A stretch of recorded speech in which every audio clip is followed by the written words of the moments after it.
What's up and welcome to another Mograph Mocast. I'm Dave. And I'm Matt, and joining us from the Go Guerilla Filmcast, the award-winning Sashia Dumont and Paul Robinson. Hello.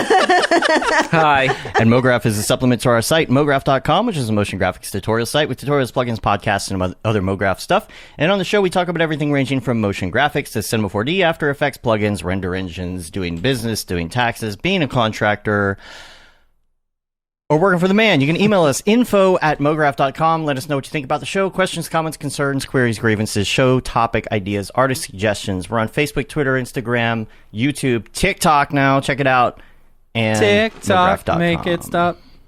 DJ, Ticks throw and the my talks. speakers up. Kids with the ticks and the Yes. talks. The ticks and the talks. So we don't have too much as We have far no as notes. notes are concerned Today's today. a gonna be a because short it's show. only been a couple days. It's gonna be Today is short a show. free for Yeah. all. It's free Absolutely. for everyone. Yes. Yeah. Right. So, Paul and Sashia have been here, I believe, since the beginning. The very beginning. Almost the very beginning. Yep. And so it's pretty interesting. We've been friends and been chatting and whatnot online for years at this point. And then you started your show, and you're on our podcast network as well. So we've been pushing that. So everybody hears your promo every week if they listen to the audio version of the podcast on iTunes. And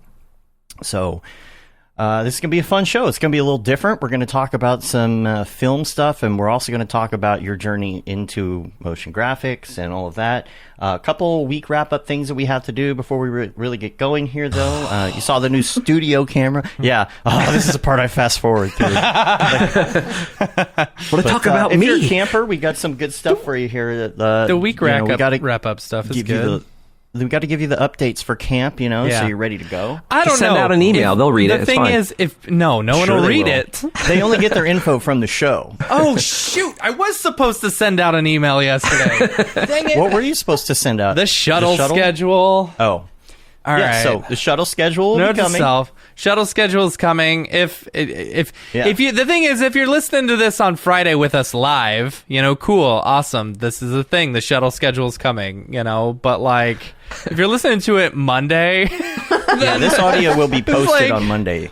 So you're going to be listening to this on the way to camp. Exactly. Like, you probably will on the because plane. Monday is a holiday, Right. So it's like, oh, yeah, you didn't get the shuttle schedule. You probably already got the schedule. Or you just haven't Yeah. read your email. Yeah. Anyway. Yeah, people are literally on the way back from camp listening to this. Yeah. Like, I don't think there's, we tried to put the shuttle times as close to people getting in. We tried to give like anywhere tough, from y'all. like 15, 30, 45 minutes, maybe an hour, space in between them landing and the shuttle picking them up. Right, So right. If you're I'll there, post that if and you I'll send land it like out today. If you land and you're able to get your stuff and get out and you see a camp shuttle and there's room for you before yours, I mean, obviously, we got to know that we're not waiting for you on the next shuttle. Yeah. But for the most part, it's going to be the same person driving the shuttle. Yeah, and on the way in, we'll have a list. We'll have the same shuttle list for people. Yeah. Gosh, I can't believe this is next week. Like this We've been time doing next week, we're so gonna much be prep. doing workshops. Let's see, it's 12, so it's 9. Yeah, our first workshop will be happening. We'll have 15 minutes left of the coffee people. So yeah, there's no show. Just to let you know, there is no show the following Monday. Yes, but there will be an evergreen. I think I'm probably going to put in the Peter Costi drop episode because that was just a special on its own, and it was a really good convo. And so that'll be in there. So if you're into NFTs, you can check that out. It was a great conversation. So there's that. Everything's working out as far as NAB. Wasn't going to fly to NAB just in case we had a baby. And apparently the second day of NAB is when we're going to induce. Yep. And that's also the Monday we weren't going to have a show. So that works out really well. that works out. Yeah. So congratulations. Yeah. thanks. Yeah. I think Matt's Or I'm ready sorry, to go depending on- tackle NAB by himself. Yeah, I'll be fine. I mean, the thing is, Fine. me and You Nick got it know down. what we're doing for the most part. If we need to call you, we'll just call you in the middle of you having a baby, right? So we didn't talk about this on the show. We should talk about this. This is funny. So we were at Maxon in the warehouse. Yes. And we got everything set up. And what we did on the when we were done, we had kind of a day that was like the pack up day, make sure everything's good, all of that. So we did a Kobayashi Maru. And for those who don't understand the Star Trek reference, it's basically a guaranteed failure. The whole thing is so that you have to admit defeat or something like that, or you have to give up. It was a thing that Kirk took 800 times, and then he eventually cheated and beat the Kobayashi Maru. Anyway. Right. So it's a test. Anyway, Star Trek reference. So what we did was I would have Matt and Nick leave the room, and then I would go mess with something. And this is we're talking like it's a setup like what I have here, but there's a rack and there's other gear and there's cables and internet and all that. And I would do little stupid things. Like I would take the Wi-Fi cable, the Wi-Fi router cable, and I would pull it out just a little bit. Yeah. Like so that it would stop working. Or and then we'd have to figure out what the issue was, Yeah. I would like to say we did a pretty good job. They did. We did a pretty good job. Like a boot camp. Right? Yeah. And we'd run through it. We'd pretend we were doing like a presenter coming up, and Rick would be Matthias essentially, and be like, all right, our next presenter coming up. And then we would run through all of that. And then I would come up, pretend I was a presenter. I'd pretend I was Phil. Yeah. And I'd be like, hello. Hello, We're going to do Cinema 4D today. That's for true. Yeah. And then we test it. It was fun. It was fun, like, breaking things. Anyway. I picture it to be like Hell's Kitchen when he, like, messes with people and puts, like, mashed potatoes that aren't real. He'll put cauliflower puree. It's the Wi-Fi router, you idiot. You donuts. Yeah, I'd start, like, yelling at them, like, really loud, getting really pissed. We got to go live. We're about to go live. We're 5 minutes late, people. What's going on? So the other camp stuff. So check this out. Let's see. We got last minute notes, swag. I've talked about all this. Okay, I don't want to talk about the sponsor thing yet, Matt. Okay. The thing. The thing. The thing. So stickers. I did want to mention stickers before we get to that. The camp song, first of all. Hopefully will be up on Spotify by the time camp starts. So if you want to play it or learn the words, or if you want to use it on Instagram stories, hopefully it'll be available by then. That's really funny. The other thing is that the stickers, there's Camp Mograph stickers. A lot of them are automatically in the search for Instagram and TikTok right now, but there'll be a link where you can get all the stickers. So you can get like flying to camp stickers or beer stickers or countdown to camp stickers, like 7 days to camp, 6 days to camp, 5 days to camp. Right now, that sticker is in there for the countdown, and I used it today. I will be doing a TikTok that shows you how to use the stickers on the Camp Mograph TikTok. So make sure you check out the Camp Mograph TikTok. We're going to do some stuff on there. Who knows? Maybe we'll do a dance or something. I don't know. Try and be hip like the kids. Is the Camp Mograph TikTok already do we have one already? It exists. There's just nothing on it yet. Oh. It's the name is secured. That's good. Camp Mograph. All right.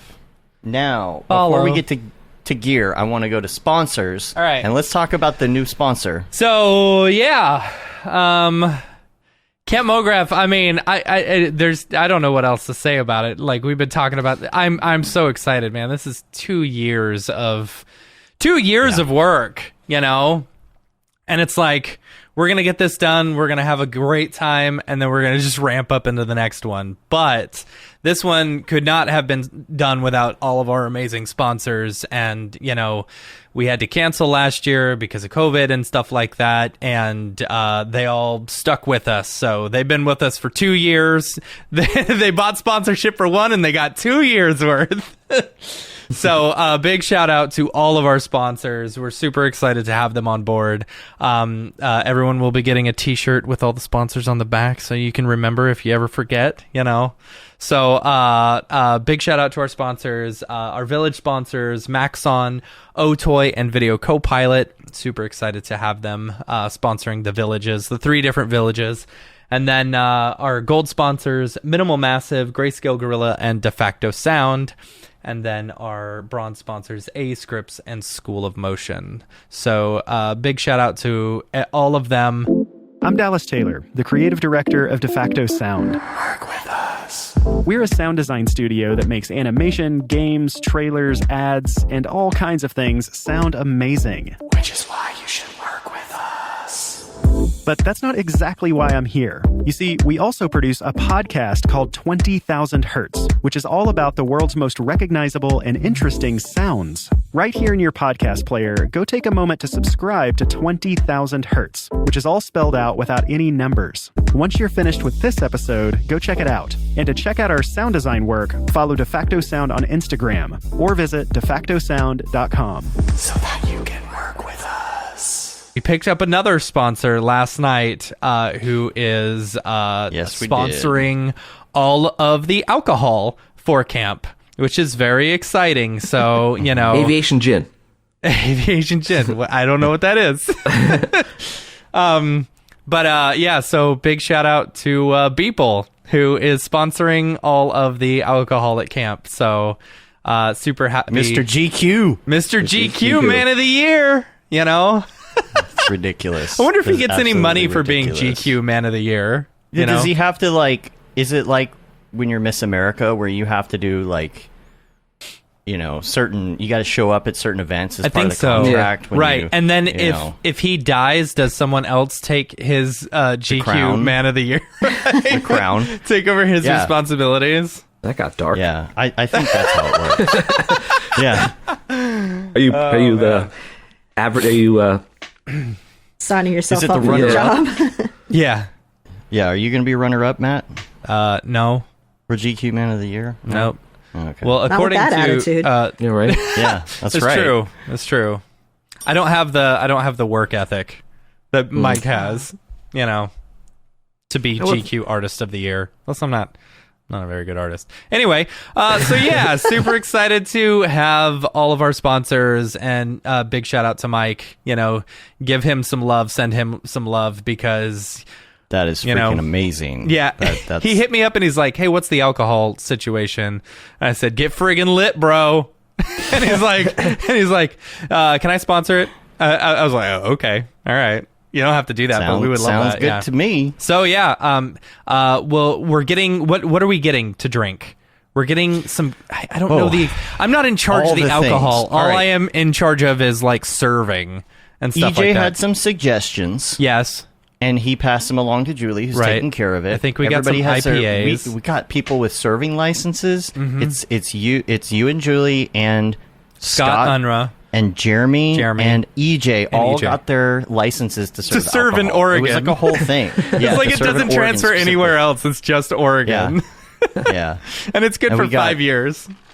We got we got some IPAs and some beers and things, but we also have some kegs of Truly or something like that. Oh, really? Because there are going to be there's a lot of people that aren't beer drinkers. Yeah. Right? A lot of people are also health conscious and like to get that 0 calorie, 0 carb thing on with their Truly, get their Truly on.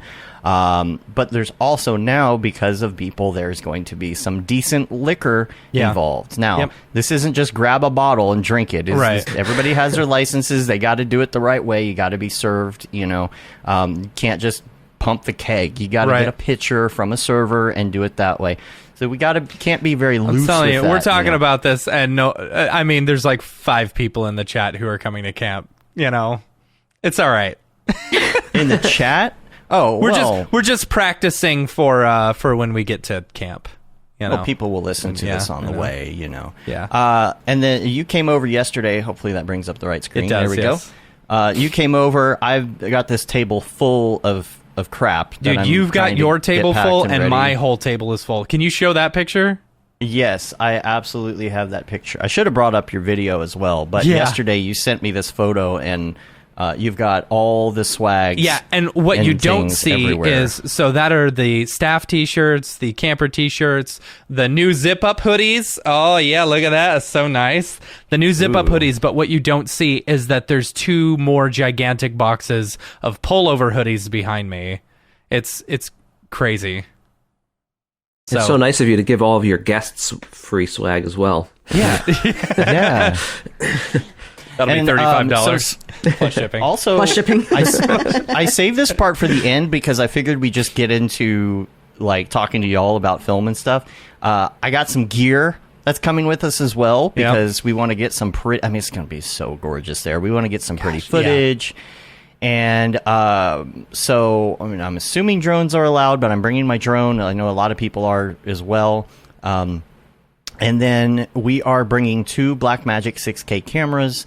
We've got cages. We've got microphones, all the things. So sometimes we're going to be doing stuff with our phones, just little things. Sometimes we're going to be shooting some promo footage and things for later, 6K, stuff like that.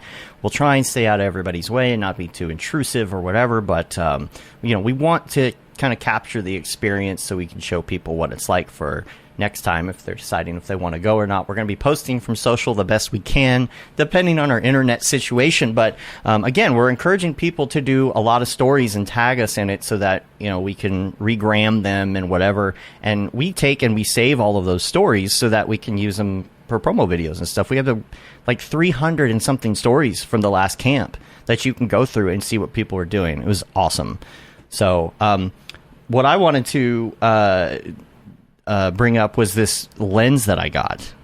So I was looking through some different options for lenses. There's the classic Canon 400 millimeter lens, but it's expensive AF. It's like $2,400, right? And 400 millimeter. And I was very apprehensive about going that direction, especially because I don't do a lot of still photography as much as I used to. And but I had rented one in Iceland, and I really loved it. And I'm like, I wish I had a lens like that for Oregon. So I found this, after talking to some friends in the industry, this Sigma lens that works well for the Blackmagic and for the Canon camera. And it's a 100 to 600 millimeter lens. Wow. And it was like $900, which is pretty good. And it has optical stabilization, all that. This is the biggest freaking lens. You want to see? Hold on. Show us your lens. Oh my gosh. Oh, Lord. That is a lens. Now, That's not a lens. I wonder, That's a lens. I see you've played Knifey Lensy before. Here, I'll show it on the, Ah, nice. look how big that thing is. Size of your arm. I just got to use the camera, the new camera, as much as I can. So Yeah. This part comes out, and then you undo this thing here, and you unlatch it somewhere. See, I'm still learning. And look at this. The freaking extension, like to go to 600, that's ridiculous. Mm-hmm. That's Crazy. ridiculous. Tell them about, but I'm so pumped. For, like, Connecting lunar it to photography. the 6K Yeah. camera. What you had to do. So check this out.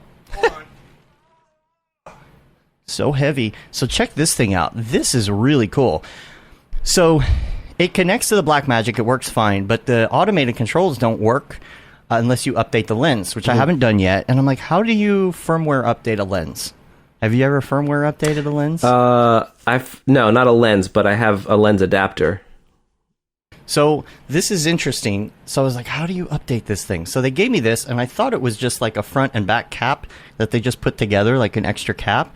But I started looking at it, and there is a USB dingus on the side. And what you do is you open this up, and you attach the lens to it as if it were a camera, and then it uses this attachment to firmware update the lens. I thought that was the coolest idea. Dude, That's the super idea cool. of firmware updating a lens, is The worst is insane. firmware updating an Xbox controller. Yeah, That's the worst because it firmware happens update. right in the middle of a game. That is the worst. So we're going to talk about you now. We're into camera mode. We're into film mode. Yeah. And we're going to introduce you to everybody on the stream, and we're going to talk about film. We're going to talk about your show, and then we're going to talk about your journey into motion graphics, because you've been dabbling all these years as you were doing film stuff, and now you're like You're You're in really it. Still dabbling. getting these NFTs, and man. So let's start from the beginning. Tell us about how you got into what you're doing and what your jobs are now and how you met, and I'll just keep going. I'm sure you'll forget Yeah. after if I just list them like that. Or but- we could just talk about some cool movies you've seen lately. No, that's for the recommended yeah, section. that's later. Yeah. We've already Picture done it. recommends with Sicily, them, haven't we? 1976. No, 1922. 1922. Yeah. Oh, you can't mess up a Golden Girls reference I in the know. beginning of an interview. No, bad I luck. started making really bad horror films with my friends with like a Best Buy camera, like so many people did. Mm-hmm. And I just fell in love with it and just kept doing it, making them just bad films. Digital 8 or mini DV. Mini DV. Nice. And then eventually I got like a real camera, which was at the time a DVX 100. Mm-hmm. And I have one in my garage. yeah, it was like the first camera that would do 24p because it would take the 30p and convert it down to 24p. Oh, yeah. Big time. That's when I knew I made it. And then I met Sashia on this application called MySpace. Oh, wow. if you've heard of it. MySpace, huh? Yeah, it was the original Facebook. It was top 8 at Man. first sight. Yep. Yeah. It was Facebook with glitter. With glitter, yeah. I miss and- MySpace. MySpace was good. I missed top It was 8. so right, the much top better 8. It was than- like a big deal if you were in someone's top right. 8. Yeah. Right. You had to really invest your time Right. and build your page up and put thought Right? into it. Yeah, you go to someone's Right, page and and you had music starts the music playing. that and, would autoplay anytime Yep. you went to someone's page. Yeah. You know? I went And to if you her were page. mad at That's how- somebody, you that's- would remove them from Well, your that's- top. Yes. Yeah. And that's how I knew she was the one, because when I went to her page, Tool started playing. And I was like, I'm in. I'm in. Yep. But, you know, Which so is we started. ironic because you're not a huge Tool fan and I am. I like Tool, though. No, he's You just like a big Tool. tool. I am just a one big Tool. does not Yeah. like Tool. Yeah. But she was interested in writing and acting as well. So then we kind of, through a friend, we ended up making a film together, a bunch of us, and she was involved. And then we became more involved, and she started writing to our films so that they became really bad horror film, from really bad horror films to well-written really bad horror films. And Nice. then, and the rest is history. We just kept making films after that. Sounds What's your side of the story? That was good. Yeah. Yeah, I'll okay. take that. All right. What's the real story? Yeah. The real story is that when he friended me on MySpace, I deleted him That's true. That's actually true. because it said proud dad, and I was like, I'm not getting involved with somebody when I was a kid. That's just not even happening. Delete. But I was. Did he just add you out of the blue? Yeah, because a back in the creep. day, you would just go through and you find local people that are cool, and you say, "Hey, what's up?" Gotcha. Girls that you want to be friends with. Yeah, yeah, Yeah. And so, I can't tell you how many Australian friends I had. but I had the wherewithal to send her a message along with the friend request, make it personal, real personal touch. Yep. And then if it wasn't for that message, this never would have happened. Your pretty good. And tenacity that paid message. off. What was that message? I have no idea. Promote it on. Promote it. I wish I could Promote it get on into my DM MySpace. NFT. Would love Yeah. to be able. I don't even Yeah, remember yeah. any of those passwords or anything. I don't even know how to. If that's even still there. Yeah. I wonder. Yeah, you should frame that message. I'm very Sell worried it as an that, NFT. that someone will find my MySpace one day and see all my angsty, freshly broken up with blog posts. Yeah. They're man. not good. Yeah. Oh, that would be really interesting to be able to get into those I don't know. archives, I if you wanna will. see that. Yeah. Super depressed and posting random. They're out there. My Chemical Romance songs. Right? Yeah. Yeah. But yeah, so yeah. y'all met, started doing stuff and things, and Yeah. started doing the films together. Now, how has your process improved over these years? Because I'm sure your process, the writing, the acting, the lighting, the gear, all of that has improved. Yeah, I mean, money helps. Yeah. Yeah. You know, having One no might say it money, rules everything around us. cream. Yeah. Yeah, going from no money to some money that we probably shouldn't be spending, but we're going to do it anyway, made a big difference. Like when we knew we were starting to head in the right direction when we went from Home Depot lights, construction lights, to actual cinema lights. Yeah. That's when we were like, okay, this might be happening. Because The prior first to time that, you buy like real equipment, yeah, you know, Yeah. it's like, Yeah. oh, we've made it. We've made it. It's happening. And then you realize that you're addicted to it. And Yeah. it's hard to stop buying equipment. You get that gear acquisition syndrome. Yeah, It's over. there's like a general rule that whenever he says, so I've been looking at this thing, it's never under $500 ever. Like I'm always like, I can't wait for him to be like, there's this thing I'm looking at and it's about $150, and I'm like, get it. Yeah. Yeah. Gear acquisition syndrome. Gas? Yeah. Nice. Hey, honey, I got gas. I got gas. The good kind or the bad kind? I don't know which one's the bad kind. Yeah. Luckily, or unluckily, I have both. So There you go. Ding, ding, there we go. but yeah, it's kind of funny though how, you know, any kind of like artistic endeavor is always so GD expensive. It And is. artists are always the ones that seem to be suffering, you know, in terms of like trying to make revenue on their art, you know. Yeah. It's, you know, computers and cameras and all this stuff is so expensive, and it's like, But it is more affordable now. When you For think sure. back on those, MySpace times, think about the lights, number one. Think about like if you wanted to get good lights, you had to get those tungstens, and they were hot and bulky Yes. and heavy. Yes. And now you can get like a $60 LED light. Yep. You know, and just throw $60, it somewhere. $60, $30 right behind me. Battery powered. Yep. even cameras, you know, you're talking about the Blackmagic, the 6K you have. I mean, you can get the 4K version for like 2K. $2,000 or something like that. Yeah. And it's like, it's still a lot of money, don't get me wrong, but in Shoot a whole comparison film to on my what, phone, dude. yeah. Yeah, it's $2,000, but like it's a $2,000 barrier to entry to having access to 6K raw, like Yes, but oh what my y'all aren't gosh, talking like, about what is you all get. the accessories that you've got to purchase, like 2K, and then you're talking, okay, let's get some lenses, we need Batteries, storage yeah, sure. for it, you're going to be able to edit it, okay, you need a computer as well, you know? But the computers are more affordable and do more for less now. You know, if you want to just edit with like Final Cut Pro or Premiere or something, you can get a laptop, and I mean you couldn't even do it on a laptop back in the day. Yeah. So it is a little more affordable. It's still expensive. Yeah. But it is more affordable It's not than as it was. expensive as film school, though. So That's true. Usually, that's like a big conversation that I always have with people that are. Like, I'm thinking of going to film school. I'm like, I mean, if you have money to blow and you're into Yeah. that kind of stuff and you just want to throw money around, like, sure, yeah, do it.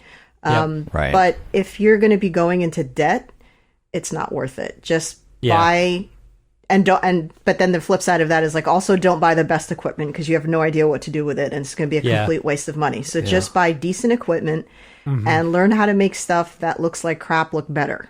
That's your goal. Yeah. It's how to get the best image out of what you have and then move from there. It's really funny. We had, back when I was in college, it was, what was it, that the XL1, the the silver Canon and XL1. red one Yeah, or yeah. whatever. Yeah, I that was remember just that. standard def, but it had removable lenses and stuff. Like, That was a we big deal. had several kids in my college who were awful and wouldn't even finish their stuff, but like they were rich, so they all had XL1s. It's like, oh, I've got an XL1. Right. It's like, yeah, but you don't even know how to use it. You don't even know Yeah. the secret key combination to hit to get full frame bars because they couldn't license empty bars in it or something. Is that true? Remember that? The XL2 had bars. The Oh. XL1, you had to do a secret thing to get just some full frame bars. Oh, interesting. I didn't even know that. That's funny. Yeah. I was a Panasonic guy. Mini DV. Yeah. Remember then you had Mini DV, you had Remember? DVC Pro, and you had DV Cam, Yep. which looked the same as far as the cassettes, but the tape was different. Yeah. Yeah. And some could play one but couldn't play the others. Like you could put something on a Mini DV. If you Yes. did DV Cam, you could record that onto Mini DV, but you couldn't record DVC Pro onto the mini tapes. Gosh, It I was so forgot weird. about these. Yeah. Like, Now you just throw a memory card in there and go. yep. Yeah. Yeah. Memory cards were the best. That was the best. Like having to do all these different tapes, man. I totally forgot about those. Then you had Yeah. Digibeta as well, Digibeta. Yeah. Man, and I still have decks and cameras and all sorts of stuff that take that, and I should just put them in the garbage. Yeah. I bought a beta deck, just a standard beta deck off of eBay, because I was like, oh, I can find someone that I can do some transfers for and stuff like that. Yeah. And I spent like $250, and it was going to be my next job thing. But it's an interesting conversation because, we talk about that stuff, but at the time it was the standard, and it's like, are we going to be talking about CFast cards the same way in 5 years, and I mean that bleeds into everything, if you're putting something on the web and it's MP4, are you even going to be able to play MP4 in 10 years? Sure. MP4 probably. Yeah. Or MP4's been around for a while. Yeah, but at some point all that stuff becomes dead. Everything gets out. And they're talking about like even VHS and DVDs are going to degrade. All of them in the whole world are going to be all degraded by a certain point. Because of the way that they degrade, and it's like you've got to back it up. At least MP4s are going to be savable, right? So you could like pull them off an old drive, if they're outdated. But I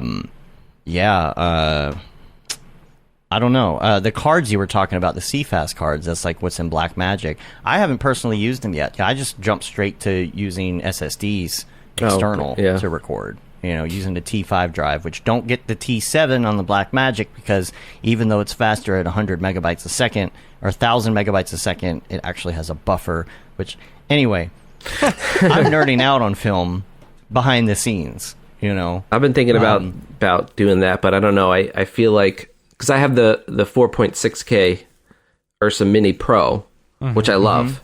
Love that camera so much. But it's I've had it for a while, and it's like I already had it repaired once, so my mind's starting to think now about what's my next investment, because they're a lot of money, so you got to start early. And so future proofing is something that I try to think about as much as I can, because you get a new camera every 3 months, and it's new technology is moving so fast. Yeah. I did upgrade to the Blackmagic Pro, a 6K Pro, because I really wanted a viewfinder and I really wanted a tilt screen. And those two things were worth it right there. And the NDs, right? Has the NDs? Yeah, the NDs. There's just enough, there was enough features there where it felt like a good move. But, Well, the company ended up buying your old one from you, so that saved you a little bit of money, too. That too. That helped me get the upgrade. But let's go through the process a bit. When you are starting on a film, I want to hear the process of what order you do things in. Well, if it it's starts very with linear or... Well, first I find a small child to sacrifice. I got a couple for you. So you go to the pizza. You go to the pizza place down the street. I head over to Basement. DC, Yep. and I find the secret pizza place. It's weird. I mean, usually it sounds really cliche, but the writing process for me is just that I'll get a bunch of stories that are just constantly annoying the crap out of me, and they just sort of live in my brain. Yeah. And then they like UFC style fight their way to the forefront, and then whichever one kind of sticks is the one.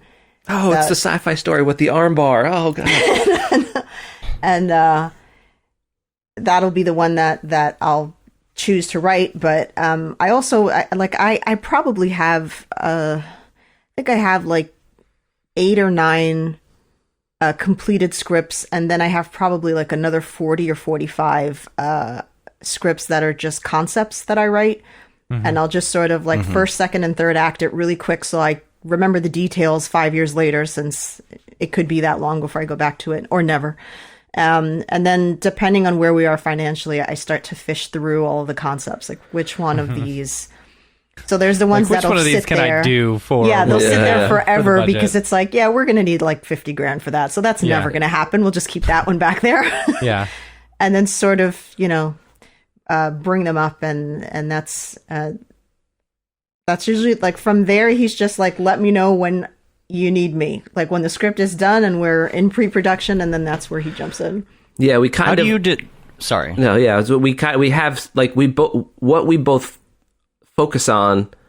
You know, we have certain areas that we both excel in. You know, and so we kind of let the other person take the lead. We're very collaborative, but there is a certain like, if there's some kind of debate on a story beat or something like that, I'm going to defer to her because she's writing the story. Whereas if there's a certain debate about a lighting scenario, she may defer to me because I'm lighting it. So I like to say all the time that we don't really step on each other's toes with what we do, and we're very collaborative. But that doesn't mean that either of us can't jump in and help out or do the other thing if they need to. So, you know, she does a lot of the writing, a lot of the production, a lot of the casting stuff, and I'll do a lot of the storyboarding.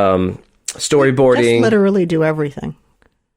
No, I just do the storyboarding, the directing, and the cinematography, and the editing, and the audio, and the color grading. That's it. I mean, it's not that much. I mean, it's not, yeah. I do all the other stuff, and then usually on set, I'm also stopping midway and doing craft services. Yeah. To feed everybody. And acting. And then, that's so we'll set the schedule so that my scene will end at the right time so that I could get out of costume and then into an apron and then over to the kitchen to feed everybody for lunch, and then same thing for dinner. So sets are usually exhausting. Yeah, I can imagine. Yeah. How do you decide, though? Like, how do you decide, okay, this is the script? Because if you have a bunch of them swimming around and, you know, besides technical or money reasons, right? Besides like, oh, we can't do this because it would cost $50K. It's a big decision to make because you're going to make that decision and move forward. It's almost like every single one is like starting a mini business, right? Like, it's going to be a long journey to get from point A to point Z on that entire thing, right? Like, it might be a year, it might be 2 years. Won't be 2 years. It won't be 2 years. Yeah. We're the worst. We're really fickle with that because it's by the time the film is done, we just hate it and we want to move on. I mean, that's kind of with anything we create, but it's like making a daily. Making a bi-yearly. By the end. Any project, you know. I don't know. I mean, I think it's more, you know how kind of every year you go into a mood musically and you really just start listening to a lot of this specific year, and then you just, you know, and then you start going back into other stuff. That's how it is with me. It's like, what have I been watching this year that's really sticking out, and what mood am I in?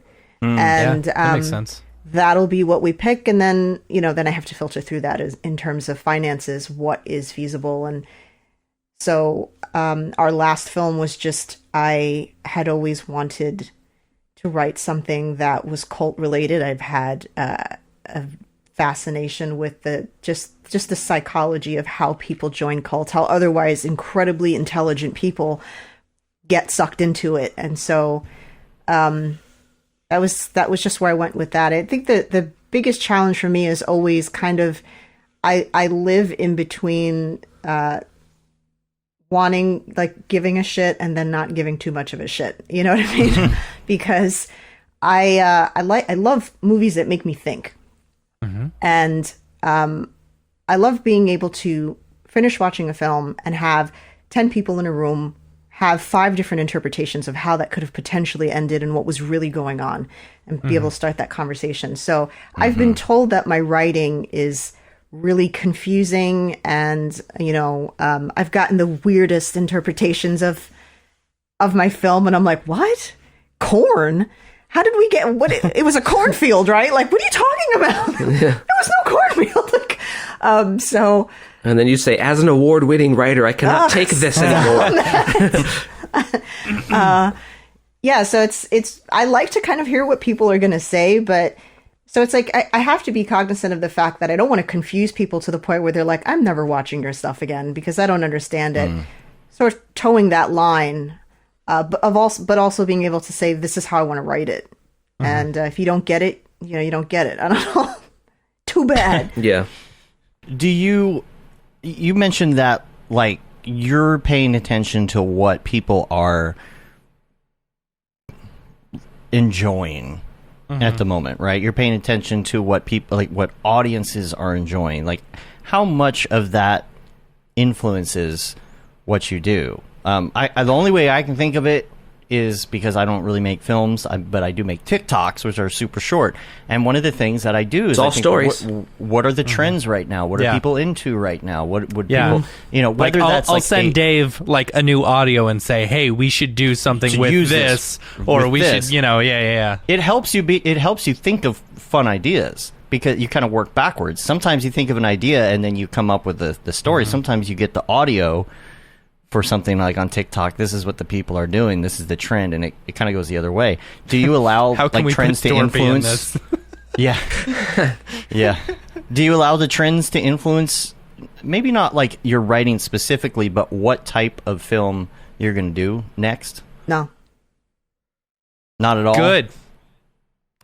I don't care what everyone likes. I don't know how to put it any other way, because it's unlike TikTok and unlike YouTube and any online source. The indie film world is so different from Hollywood. It's a completely different thing. So whatever's trending in Hollywood, it's irrelevant once you get into, micro budget filming and those film fests. If somebody were to do that, I feel like that would actually work against them, because a single film fest isn't going to want 17 sci-fi movies if that's what's cool that year. Yeah. You want to stand out, actually. So just make whatever you make. Yeah. That said, there are certain kind of genres, for lack of a better phrase, that play better on certain platforms. Absolutely. If you're putting stuff on YouTube, putting a 30-minute drama isn't going to gain as much views as an 8-minute sci-fi spectacle. Right. So that. And not that you should write towards that, but it's just good to know that. So if you're making something, like our last film was a 30-minute drama, and that's not going to play on YouTube. So, we put it out to festivals. She won an award for it.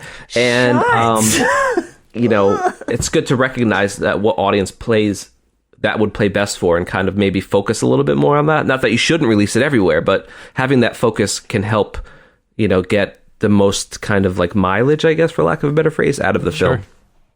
Right. It's hard to find a balance for me sometimes between like, okay, what do I want to do, and what is everybody else expecting, or what does everybody else want to see? And you don't want to compromise your creativity. You don't want to compromise your own vision. You don't want to compromise your goals. But you also want to be successful. Yeah. And you also want to make money and things. But that being said, it is true a lot of the time, I think, that like, even if you're not getting traction in certain things, you try different things, one of them is gonna stick. You keep doing what you want to do, and there will be an audience that will show up. So yeah, it's tough.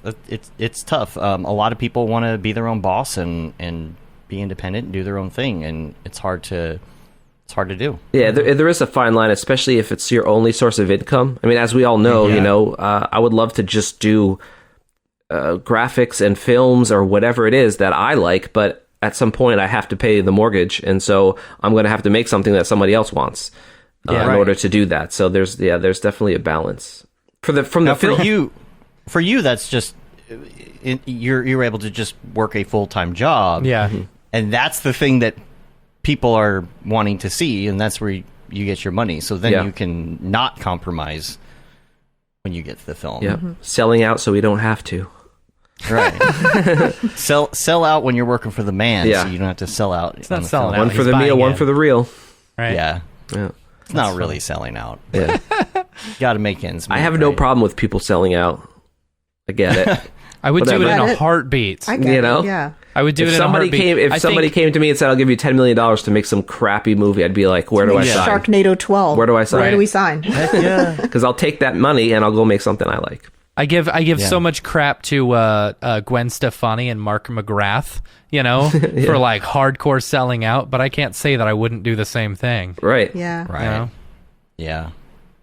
Maybe I'm just jealous. Well, I think it all stems from that thing of like artists need to be poor in order to be like taken seriously. Yeah, I don't know about that. Like, at least at first. Yeah, I guess. But it's like, I don't know. I always feel like there's like this stigma if an artist is making a lot of money that, what do they know, or do you know what I mean? It's not that they can't, not that. I guess a lot of it depends on how they started or whatever, but it's just, I don't know. I just still feel like I know that, what you're saying. Like, think about Elon Musk's wife, right? Drop all of a sudden, like, oh, Elon Musk's wife is on Nifty Gateway, and what did everybody say? Oh, well, they're already rich. What do they need to be on there for? Yeah. That's kind of like that. Yeah. Like, oh, you already have money, and Like it doesn't mean anything in particular, but like that's the mentality that people have when they see that. Yeah.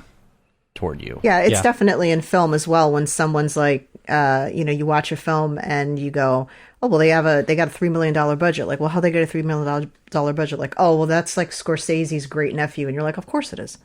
Right. So and you get that a lot, and we would get that at fests as well.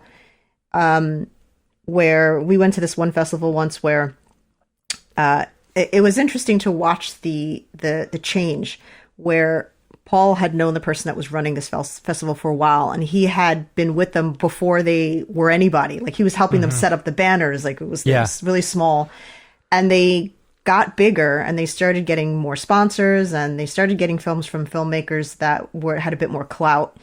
And all of a sudden, the movies that he would be making, which was now films we were making, were getting like the 8:30 a.m. Sunday spot, which nobody is going to that. Yeah. And then they would start reserving all of the 7 to 9 p.m. Saturday nights and Friday nights for, at one time, it was like one of the actors from The Sopranos made like a short film, and everybody was there for that guy. And that's when I just got to a point where I was like, why are we here? Like, nobody cares that we're here. And so that's sort of I don't know. I have a kind of like hate relationship Kind of like hate. with film festivals. They're important, and I get it, but I don't, the same way that I'm not really looking to whatever's in fashion to pick subject matter, I don't really look to what happens in a film festival. You go to like winning an award for your writing, you wouldn't. I'm going to punch you. But yeah, that doesn't mean anything. I don't know. That's the thing. It's lovely. I'm like I said, I'm not going to act like I don't appreciate it. I mean, I didn't. When they said my name, I just kept staring at him, and he's like, "They said your name," and I was like, "No, they didn't." Yeah. There's that's the way. thing. That's the thing. I thought they were going to give it to him, because the way fests work is they'll sort of like hint to you in an email, like, "Hey, are you coming to the awards ceremony?" And you're like, "Oh, I don't know." And they're like, "Are you sure you don't want to come to the awards ceremony?" And you're like, right. "Oh, I should go to the awards ceremony." Right. But they don't tell you why.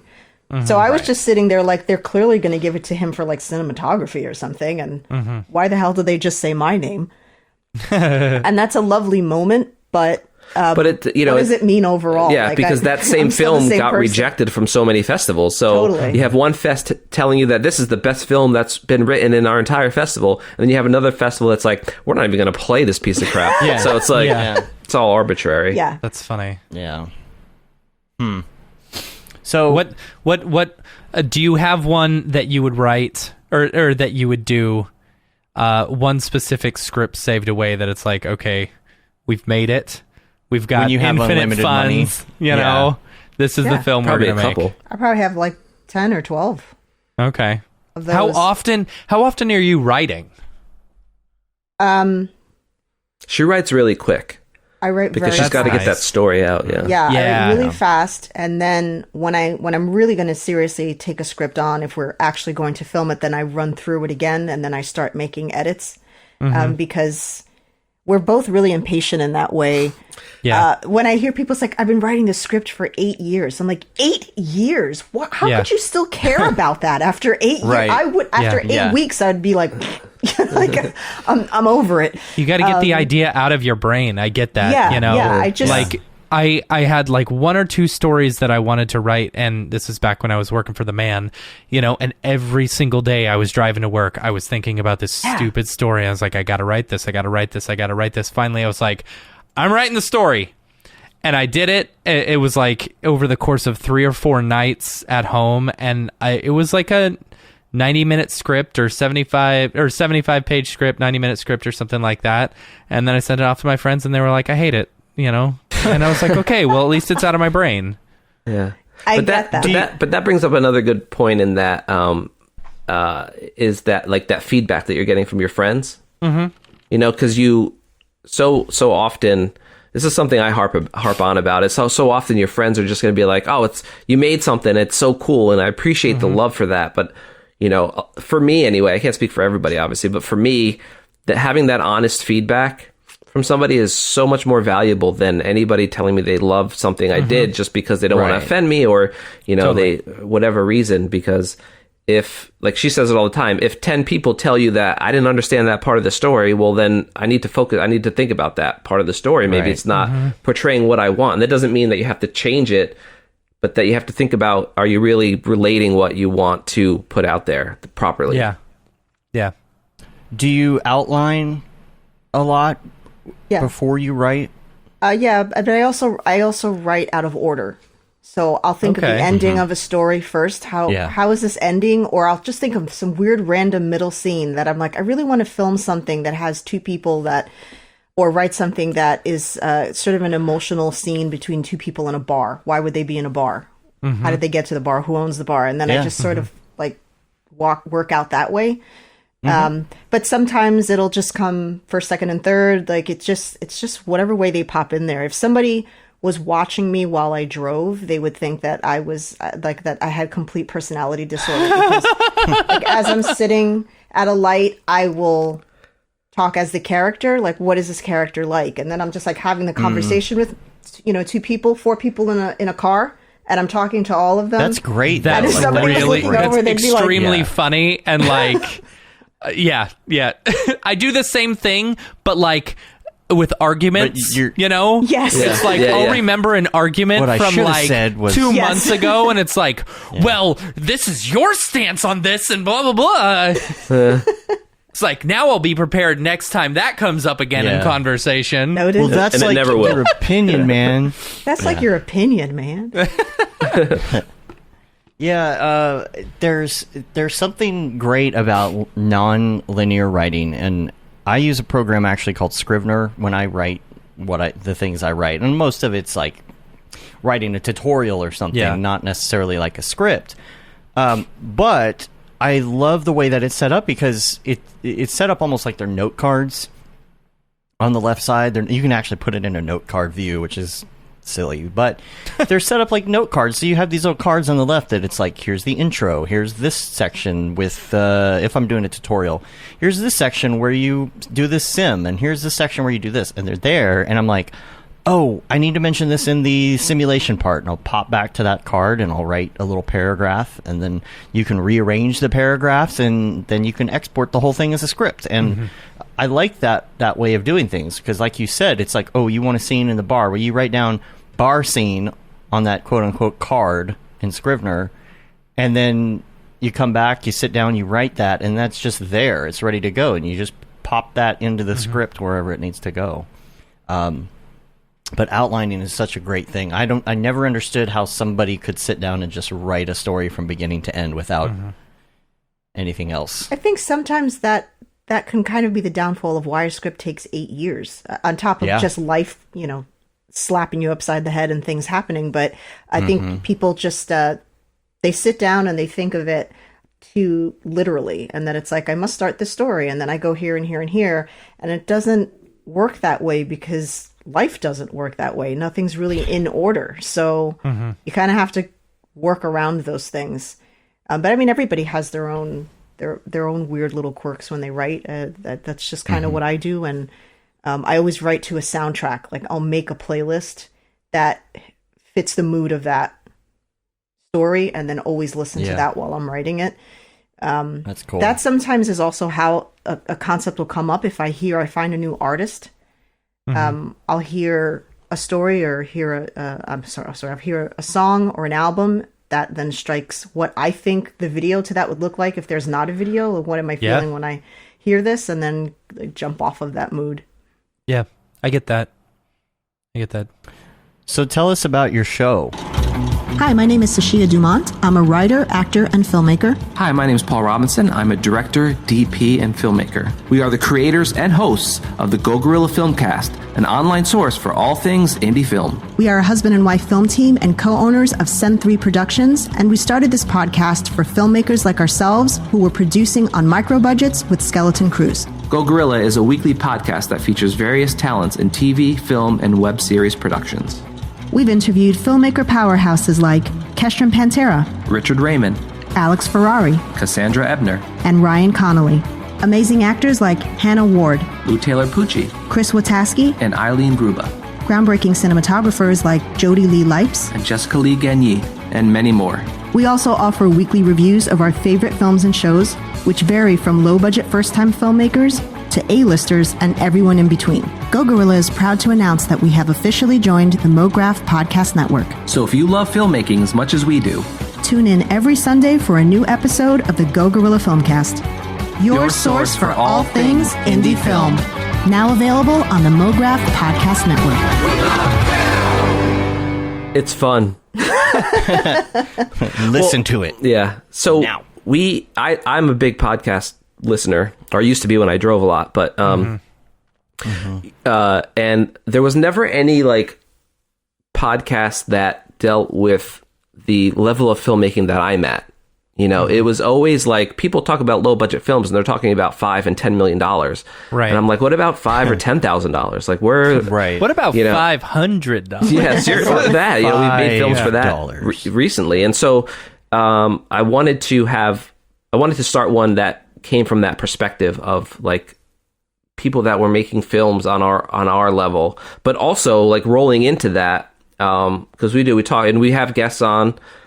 But we also wanted to kind of give our thoughts on films from people that are at our level of filmmaking as well, Or higher. or higher, yeah. You know, so we watch a lot of indie films and we'll talk about them. And we've been lucky enough to have some really great guests on, DPs and actors and directors and producers and people like that. Yeah. But yeah, there was nothing for that, and then we filled that niche. Hopefully. Hopefully, Or tried to. What was who has been your favorite guest so far? I mean, besides for us, me, of it's been course. Lou Taylor Pucci, easily. Yeah. You actually say that on the trailer, don't you? Don't you say that name on the trailer? yeah. Yeah, I think so. so, He's such a wild guy. We don't do video, we just do the audio, but his whole interview, he was in a cowboy hat and no shirt. And he would just like get up and walk away randomly and come back and finish the conversation. Oh my god. It was such a and I'm like we had him on because I'm a huge fan of his work. I think he's like one of the most underrated actors out there, but he was a blast to talk to. That one, actually, I don't really edit the podcast a lot, you know, because we kind of just go. But that one I had Same to edit here. a lot. I don't edit. Yeah. We'd be in the middle of Yeah, saying 'cause he walked something and he away. would just get up and walk away and we're like, what is he Are doing? we done? What's happening? What is he doing? Well, yeah. I don't know. But we've had Jessica Lee Gagné, she's I was a gonna favorite of say, ours. She's a my, DP. My favorite would probably, if I had to pick my favorite, Jessica Lee Gagné and Jody Lee Lipes are two of my favorite cinematographers who have, and it's not like that have only done 10,000 and under budget films. Like they do amazing work. And when I reached out to Jessica Lee, I was like, there's no way she's going to answer me back. And she did. And she was like, yeah, sure. So she came on. Same thing with Jody Lee Lipes. I spoke with his representation and then his manager, and they hooked everything up. But I think that we were under the impression that it would be impossible to get people of this caliber on the show. But a lot of people don't think about DPs when they watch films. And I think that for DPs, they're like, you want to talk to me about something? I wasn't the Right. director. I didn't Yeah. star in it. Okay. And that usually seems to be the confusion with them, is like, they're like, why? Yeah. Why would you want to talk Yeah. to us? But we watch movies so differently. But the average moviegoer, I've said this before, most people don't know that directors aren't DPs. Yeah. They think that they're running the camera, and some do, but that's certainly not the norm. And so I don't think that the average person thinks about the fact that there's somebody on set that specifically specializes in getting those visuals and is in control of the lighting for that. Yeah. And it's incredibly important. Okay, well, first of all, I think it's good that we talked about some of your favorites, because I feel like if somebody wants to listen to your show for the first time, those are the ones they should probably grab. You know, Well, and those are the ones right? I was fangirling the hardest on. Yeah. Or try Are not those the to. best episodes then? Like, what should somebody listen to for the first time? Oh. I mean, it's gonna that depends on the person. I I guess, would yeah. actually say Ryan Connolly from Film Riot. Yeah. Because he's was a a good- big that was a good reason one. why we started thinking about doing this type of podcast, because he was so helpful in that process of learning how to improve on filmmaking. If you are interested in film and you've not heard of Film Riot, you really should check the show out. And we're like old school. We used to watch it like weekly on TV, watch it on the TV. And he always has such really helpful notes, and they're hilarious. Him and Josh are hilarious and would do all these great skits. And so he was another person that we're like, he's not going to be on this show. And so when he was, it was really interesting because there were some crazy things that happened on his set that we would have never known, because you just assume, well, it's Ryan Connolly. He's probably got that all figured out. That's what Film Riot is. And no. Spoiler alert, none of us have spoiler anything alert. figured out. Yeah, spoiler alert. There was disasters that he had to get through, and so that I would say start there. Yeah. Cool. I really enjoyed the Valentina V episode. She's Yes. great. She's yeah, great. It's so funny because I found her on TikTok of all places.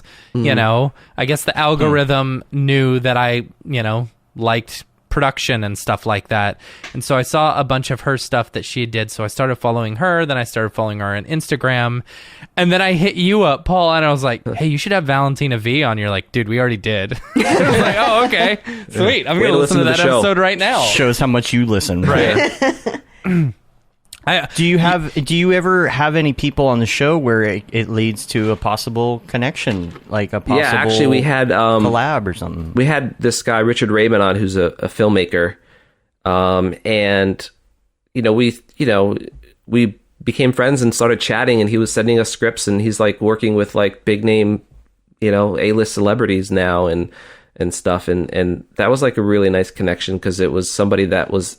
I think it's nice to have somebody in to at least to know in that level, to kind of just see what that world is like, because the types of films we make and what we do and how we create isn't always going to flow in that environment, and so I think it's good to have that if you're able to kind of connect with somebody that is at that level, just to kind of get a feel for it, if it's even something that you would enjoy doing. Because I often wonder, like, am I going to enjoy making a huge budget film as much as I enjoy making the films we do now? Because of all the, like, we had a guest on, and they were telling us that they wrote a film and they were directed it, $2 million, and they couldn't even cast who they wanted in it. They had to cast who the studio said, because they needed marketable stars and blah blah blah. So there's the more money, the less control. I mean, unless it's like your personal money, I guess. Right. Yeah. Like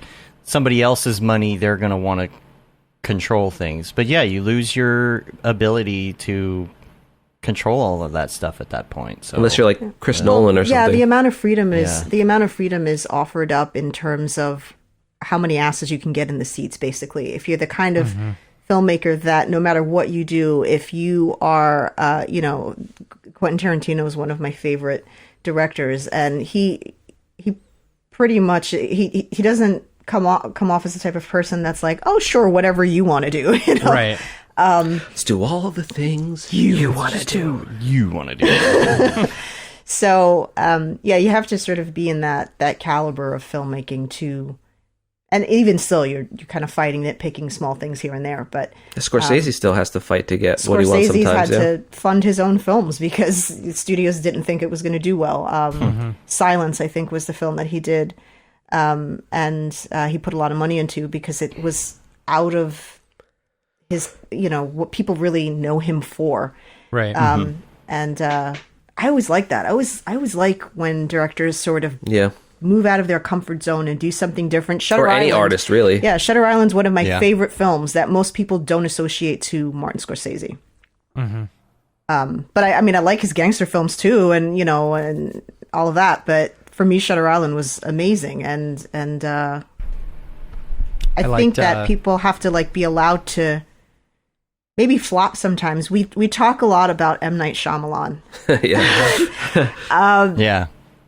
M. Night's like someone that you either love or hate. There's really no gray area with him, and this goes into what I've said before so many times on Go Guerilla, is that I could like you as an artist and not necessarily like all of your work. I don't have to love everything you do, and it's subjective, right? I could love something that somebody else hates. So same with actual films. Like we say it a lot on the show, how like this film didn't work for us, but I'm so glad it was made because it was original. It wasn't based on a comic book or a story, which I love. I love comic book films too, but I appreciate any film that's original, and even if I didn't like it, I'm really glad that it was made. For sure. Sort of thing. Tell me So more who about would be M. your- Night. Yeah. Yeah. What? I is feel there a like you twist? didn't finish your what you were saying about M. Night. Yeah, what's the twist? What's Yeah, the twist? where's the about it? twist? I think He's actually right here. Ah. no, just that I feel like he gets picked apart a lot, and he's done stuff that I've walked out of the theater and just been like, why does he keep doing this to me? Like, I come in here with such high hopes, and then he does that. Why? He was dead the entire relationship. time? Yeah. What? Yeah. And Turns why turns out he was Brad Pitt the whole time. and I always, deep down, I'm like, I'm not going to do this again in the theater. I'm just going to wait. But then every time I just go right back. I can't help it because I just love that even if it's something I don't like to do, he has an original idea and he sticks with it. And I really appreciate that. Yeah. Yeah. What a twist. Who would be your ultimate get then? As a guest or as I can't answer. There's so many people. So narrow it down. What a twist! Bruce Campbell. Yeah, he would say Bruce Campbell. Oh, that would be good. Yeah. Love myself some Bruce Campbell. Yeah. So I have a funny story about Paul and Bruce Campbell. Yeah. Let's hear it. I'd say, well, but let me just preface the story by saying I don't usually conform to that whole idea of celebrity and fans and they're just like people too, but there are a couple people that I completely fan out about, and he's one of them. So go ahead. Yep. Yeah. So we went to a horror convention many, many moons ago, and you had to it was like a lotto. You had to get into the line to even meet Bruce Campbell. And so we made it. We were the third to last ticket. Wow. We almost didn't get there because it was in Jersey. We drove there, whatever. Had no idea there was going to be a lotto. Just made it in time. This was also the day that I literally ran into Sid Haig, who does all of he was in Devil's Rejects. He does all of Rob Zombie's movies. And he's massive. And I was on my way to the bathroom, and he wasn't looking where he was going. I wasn't looking where I was going. And we just slammed into each other. I hit the ground. And he's like, I'm so sorry. And I was like, holy shit, you're Sid Haig. And he picked me up off the floor. And so I came, because he's massive. He passed, unfortunately, recently. He was really cool, though. And he picked you up by your head. Put you back he up. just popped me down. We were in this line. It was in the middle of winter, and 3/4 of the line was outside, and it was January. And we're in New York, so that's cold. Yeah, it is. We're freezing, and we were in the line, I think, 2.5 hours before we got to the inside portion of the hotel. And you could see him from a distance. And we had his son with us. And some woman comes up and she goes, oh, Bruce Campbell doesn't want anyone waiting. If they have kids, come to the front. And I was like, where were you 2.5 hours ago? I felt like that was a passive aggressive way for them saying really, you're going to make your kid wait for you with you in line? Hell yeah. And I'm like, yeah, I am.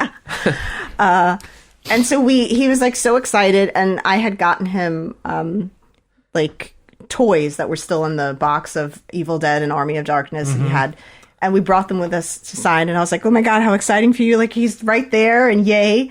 And we got up to the table and he's like, Bruce Campbell goes, hey, it's a kooky family, whatever. And creepy. It was creepy or so, yeah.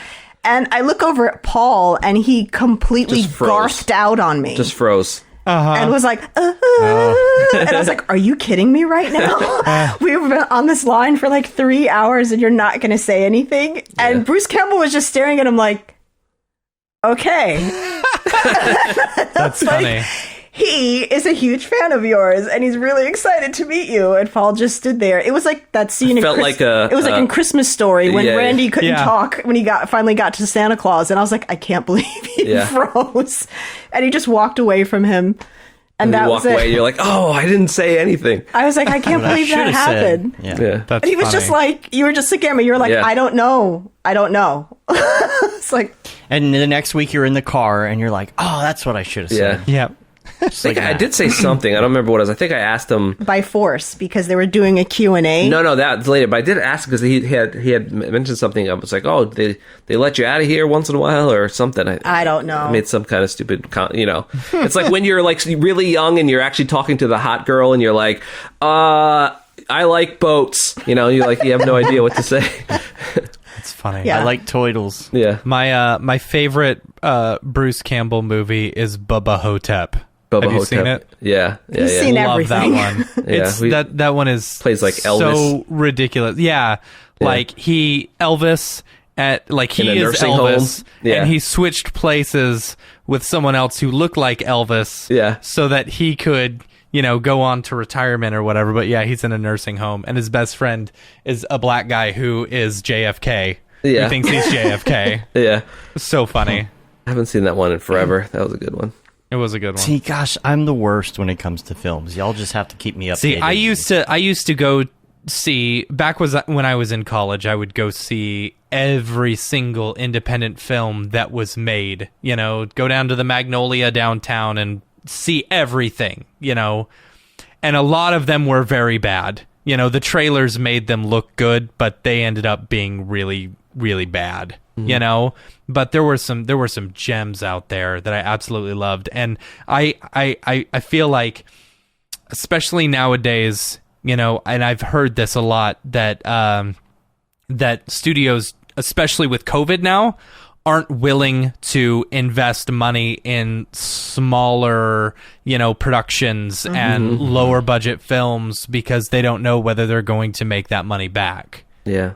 I mean, it started before COVID even.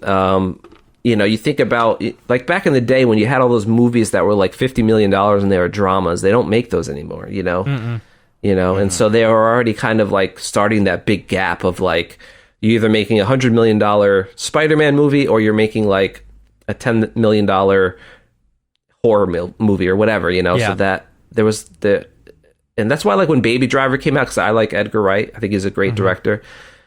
Baby Driver was like a $30 or $40 million that was just like an original story, and so it was good to see something like that come out. But you need someone like Edgar Wright to do it, otherwise they're not going to give it to anybody. Yeah.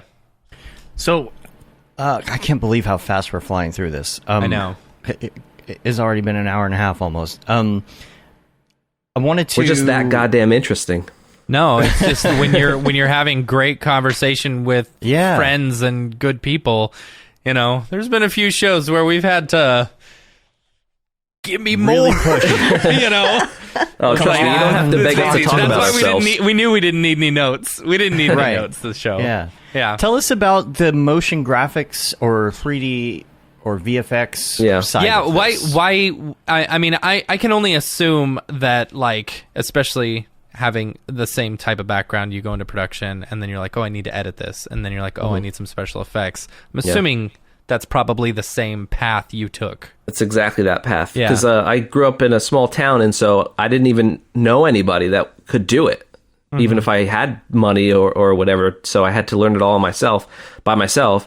And then, I went to the Andrew Kramer School of Visual Effects, like most people, and that's where kind of it started, and that'd be a good shirt. Yeah.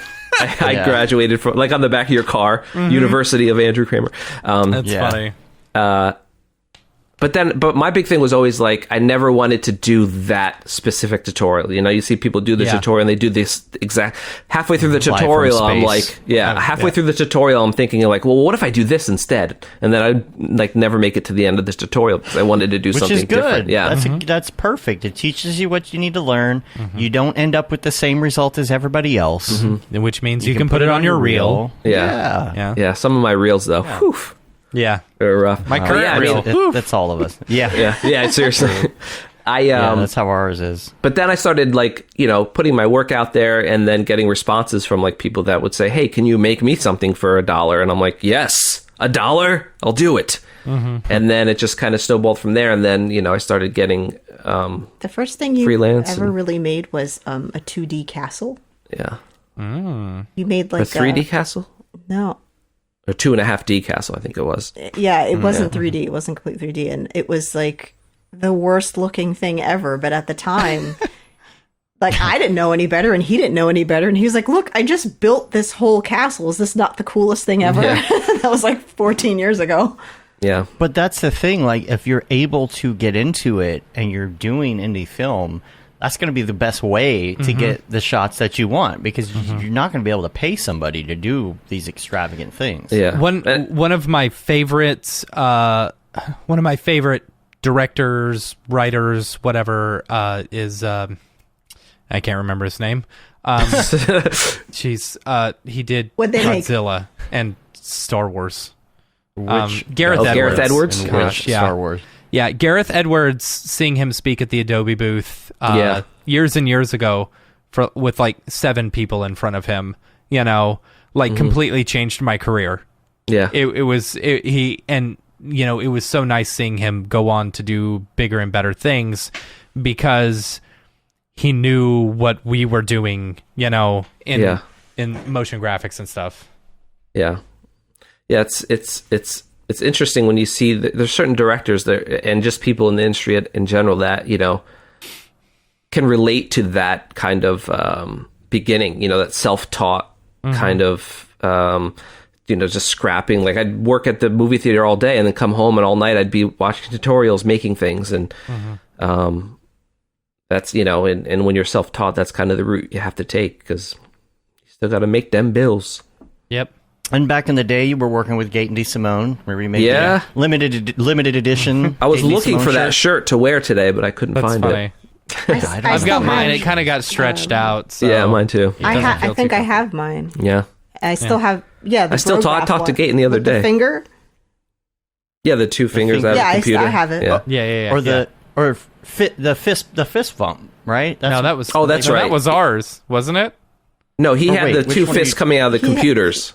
Yeah. That's right. Yeah. Whatever. Yeah. He works at I don't know. He works at Nickelodeon now, and he's doing some really amazing stuff over there. Actually, he just released like a web series of stuff he drew for Nickelodeon, which is really cool. Yeah. Shout out to Gaten. Yeah. That's awesome. But y'all were both like listening to the show at work. Oh yeah, way back in the day when we were talking about like Octane.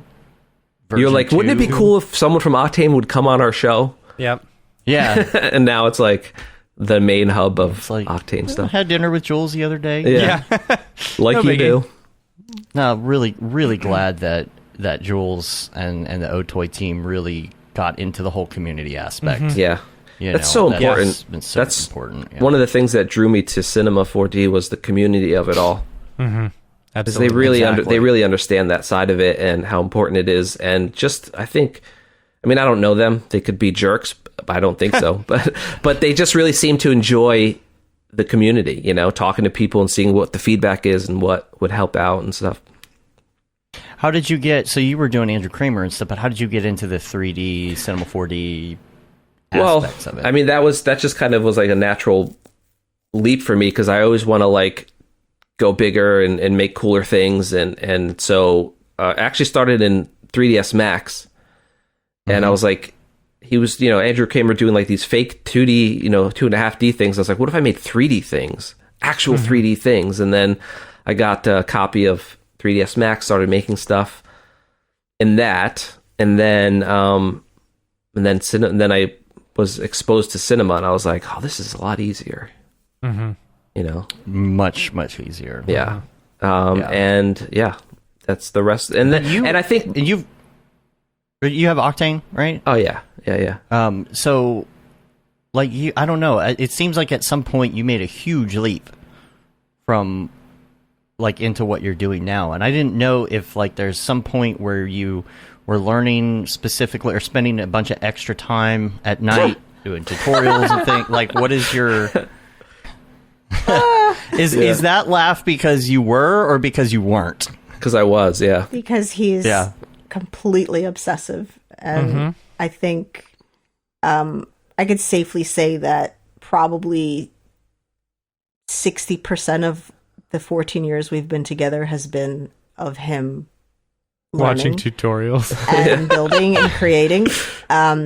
It for anyone out there, higher, but anyone out there who's thinking of dating such person, just if you don't enjoy time on your own, it is not going to work. You've got to be able to survive on your own. And I'm very solitary in a lot of ways, so I'm like, all right, fine, go do your thing. But I do have to like bring his lunch to him.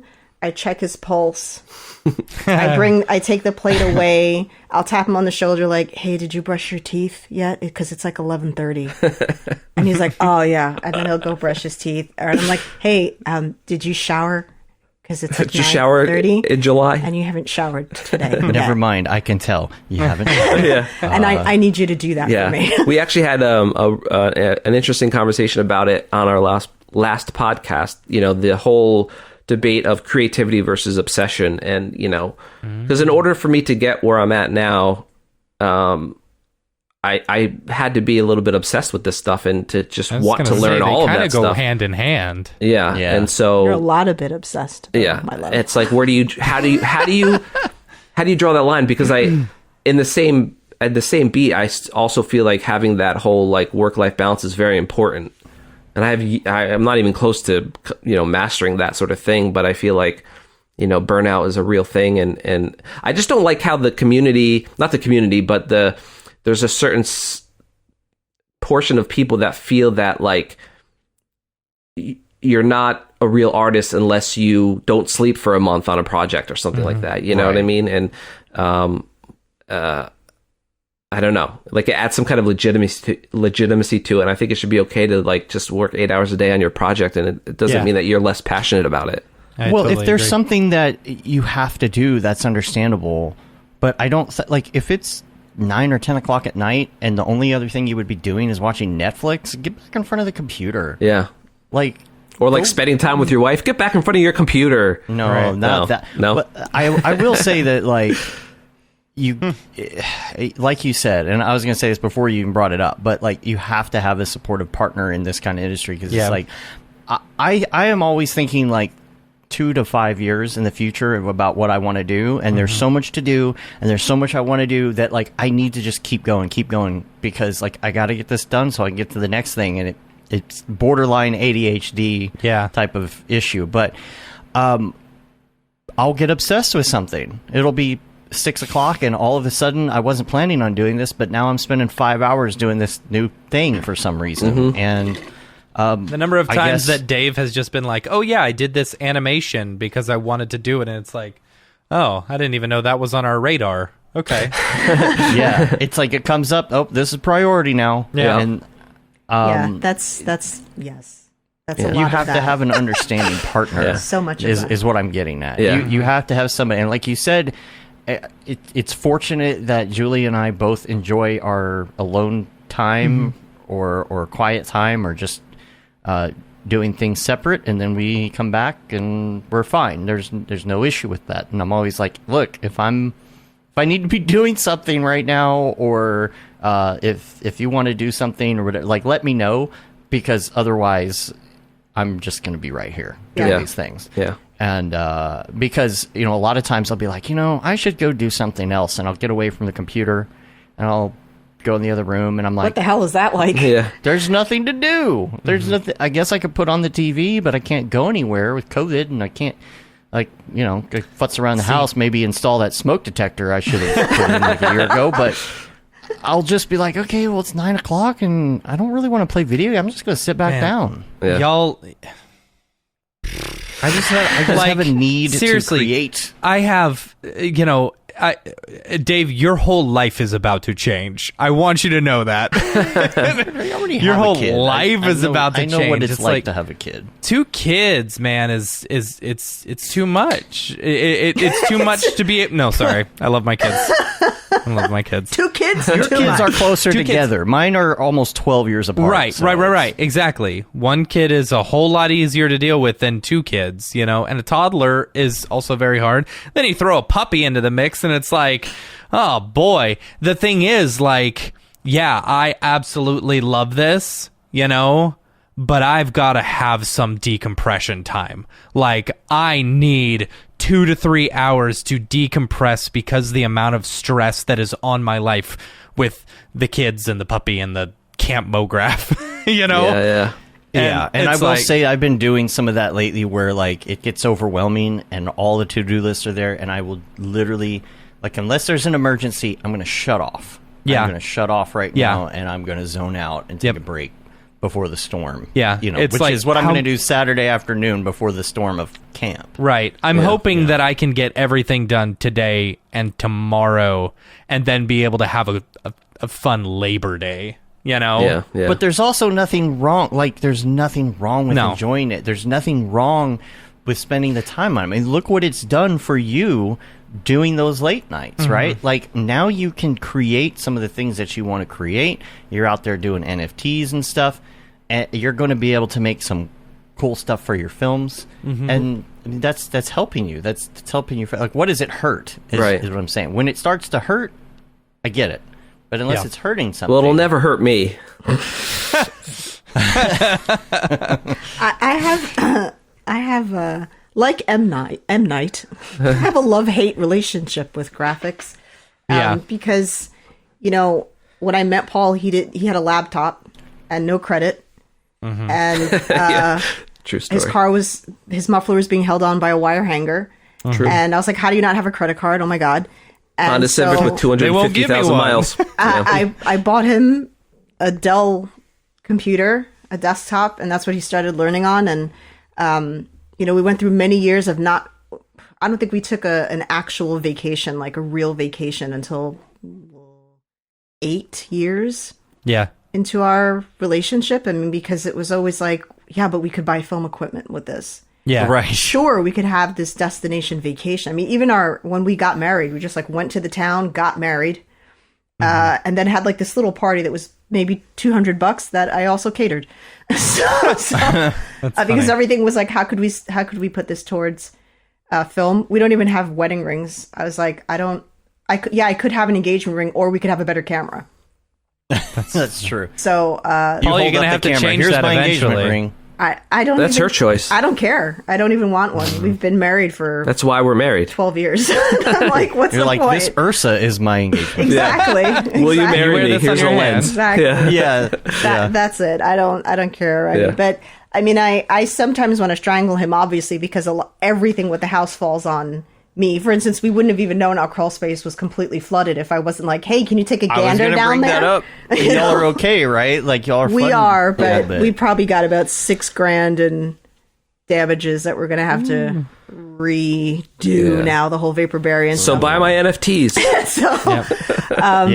So I do, I get it, but I really admire the way that he works and also how your types learn, because he's... What do you mean your types? I was going to say your types. Your No, it's types. funny.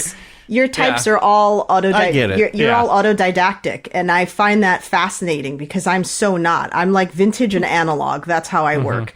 And he can sit down and watch a tutorial and be like, right, mainframe, key 2, F1, got it. And then he just makes, oh, look, I've made a dinosaur. And I'm like, of course you did. But if I try to teach him something that's more analog, he's Like cooking. Immediately he's like, where's the app for this? Right. How do you digitize it? What tutorial do I watch for this? how do I make this easier? And like, how much RAM do I need? Yeah. And then just send me on my way. But when he tries to teach me something, I'm like, why do I need a $5,000 license and 3 passwords to learn how to draw an apple on the computer? Like, You're not the only one asking that. Yeah, can I not just draw the I apple? tell Julie to write down her recipes digitally onto an app or in her notes on her phone or something, rather than writing them on a sheet of paper. Because I as would soon have as to we write start them to like cook, in an NFT. You just do a tutorial for me, and I'll get it. If I have to make an NFT cooking It's show. like, I'm doing a tutorial IRL right now. Like, no, I need it on YouTube. Thanks. Yeah. Yeah, That way you can I'm the same rewind. with, like, everything has to be digital. Paper? What's that? I had to buy paper the other day. Yeah, and he I bought still, the wrong I still kind. like. I bought the wrong kind. I don't even use it. A4, that sounds like paper. Right? It was the long paper. Whoops. You didn't notice the size. 2 giant reams of, like, long paper that I'm never going to Just use. cut it as well. down. Just cut it down. Yeah. That's Every all. single one Yeah. individually. Yeah. Get With get scissors. a paper chopper Yeah. and just fix that up. Right? Yeah. Yeah, I'm a digital person. I had to look up okay. what autodidactic was. Oh, sorry. I was actually going to was like, say, that's a big let word. me Google that. It just means a self-taught person. Yeah, but Yeah. it's like it's to such an extent where it's not. It's like being self-taught, but also having the patience and wherewithal to actually. I can't. Yeah. I'm a person. I need to have somebody next to me so I can ask the question and go. But what about this?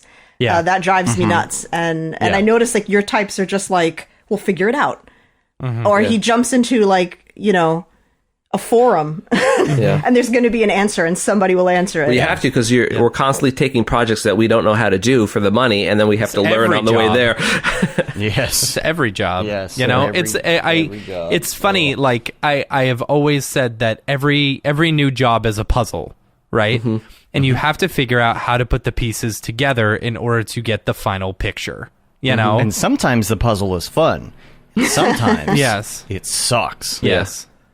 Well, that's And it's kind of like and, the. and it's and there's multiple ways to do the same puzzle, you know? Yeah, And right. some of them will look exactly the same, and some of them will look completely different, you know? Some of them will cost more money. Yes. thousands. Yeah. Yeah, that's kind of like when COVID hit, we weren't sure when we were going to be able to see other people again. And so I was like, let's make an animation. And by that, I mean you. Yeah. I was like, okay, if I give you an example. She's encouraging this behavior. I do in ways. I'm like, can you build and make it look like? If you're going to ignore me, can you at least this? make something for me? Exactly. And he's always like, yeah, sure, no problem. And then he gets to building that and he's like, oh, because I'll just hear sighs from across the room. And I'm like, what's wrong? He's like, I don't just, I'll figure it out. And so, That is me every day. yeah, so Like, we are Julie's like waiting. downstairs and, are you all right? No, I'm just, something else is broken. Yep. It's always I his remember- computer shutting off. Yeah. Yeah. computer Back shut when off. we Dave and I worked together at the first place we did, it was funny. Oh, like, yeah. all around the office, you just hear, fuck! You know? Just an occasional... GD, every Yeah. other, coming from different random, it's like Yeah. surround sound. It's funny. And then the internet goes down and you hear it come out of every Yeah. office at the Yeah. same time. It's funny. So I want to talk about the NFTs and stuff, but before we do that and before we get into the drop, we're going to do Mograph Recommends. This is going to be super interesting today. Okay. Haven't we because- done Mograph Recommends, though? I feel like we've done Mograph Recommends with y'all. They haven't Well, I've never been on the been show. before. You haven't been on our show? No, we were man. on their Were we show. on your show? Yeah, Yeah. that's what that was. It All was right. the other way. I forget. Flip-flop. Yeah. Yeah, after 300 We know who loves episodes. who. Yeah. It's whom? Well, that's the problem. I'll get on these Skype calls or Discords and things, and I can't remember if we had a conversation on the air Yeah. or where it was. Just, you know, if they're all it right makes here you at the feel desk. better, like sometimes I'll see a person and I'll be like, oh, we should have them on the show. And Dave says, we've already had them on the show. They were on the show 2 weeks ago. Yeah. Yeah. Yeah. It's like, we should get this. We should get someone on the show. Okay. What about this person? They were on a month and a half ago. Yeah. Yeah. That It's sounds just like a us. blur. It's just, I don't even know. I'm going to have to add it up. I added it up at show 200. I'm going to have to add it up at 300 and see. I've got a spreadsheet. Yep. Because we're almost at, or we'll be at least at 2 months.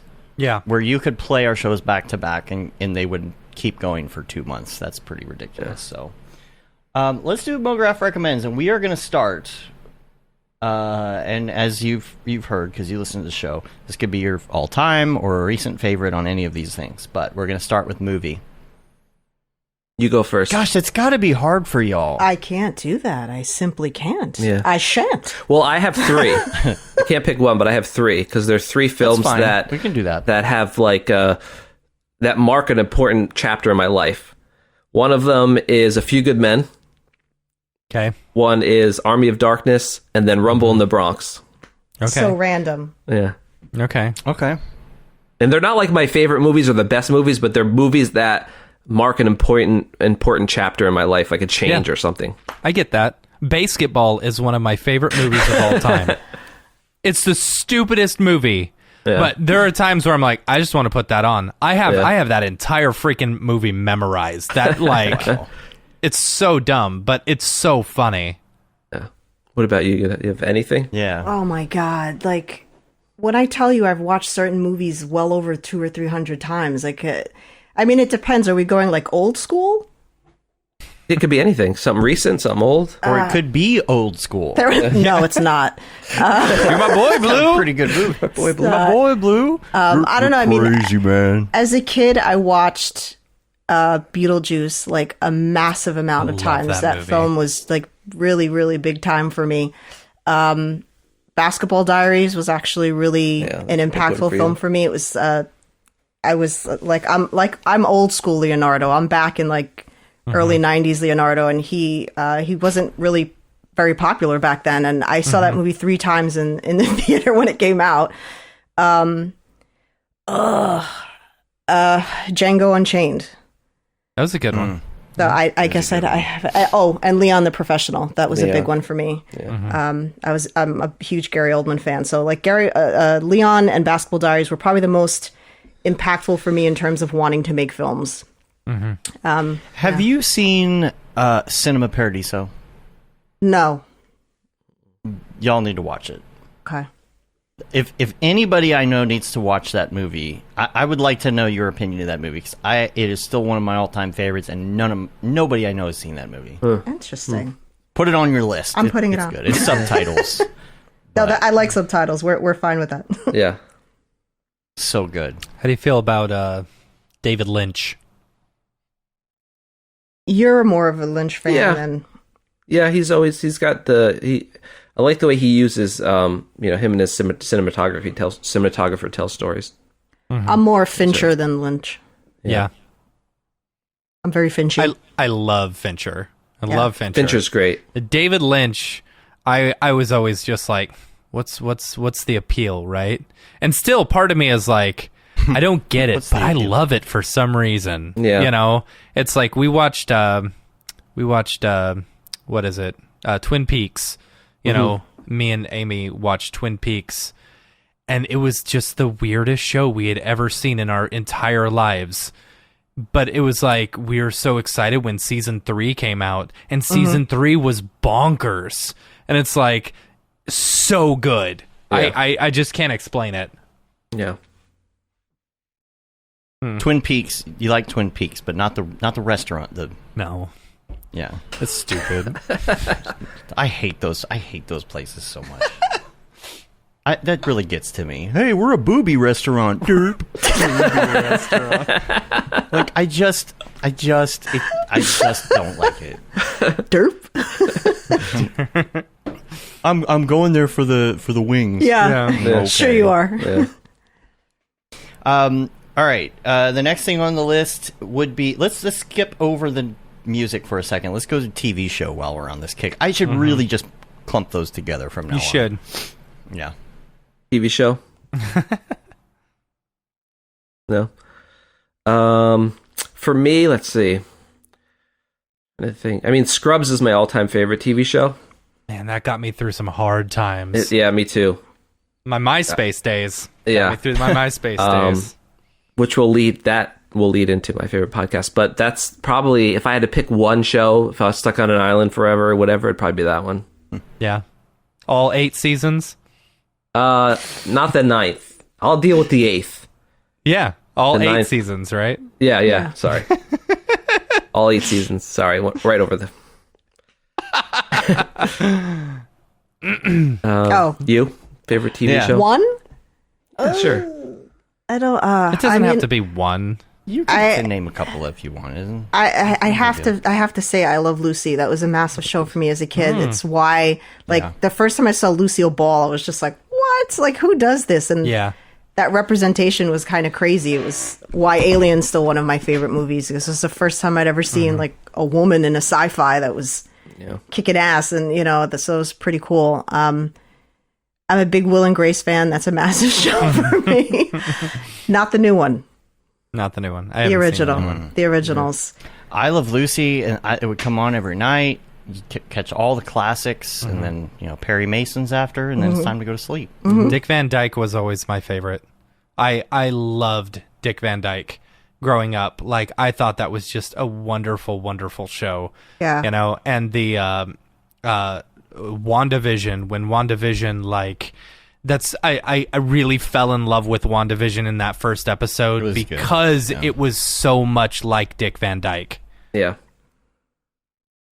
And Kevin in the chat, he says Scrubs is pretty good. Yeah. But Breaking Bad is the best show that he's ever seen, except maybe The Wire. Oh well, I mean, like of newer stuff. Yeah, I could go off, Breaking but just Bad? like I've watched Breaking Bad. That's a great show.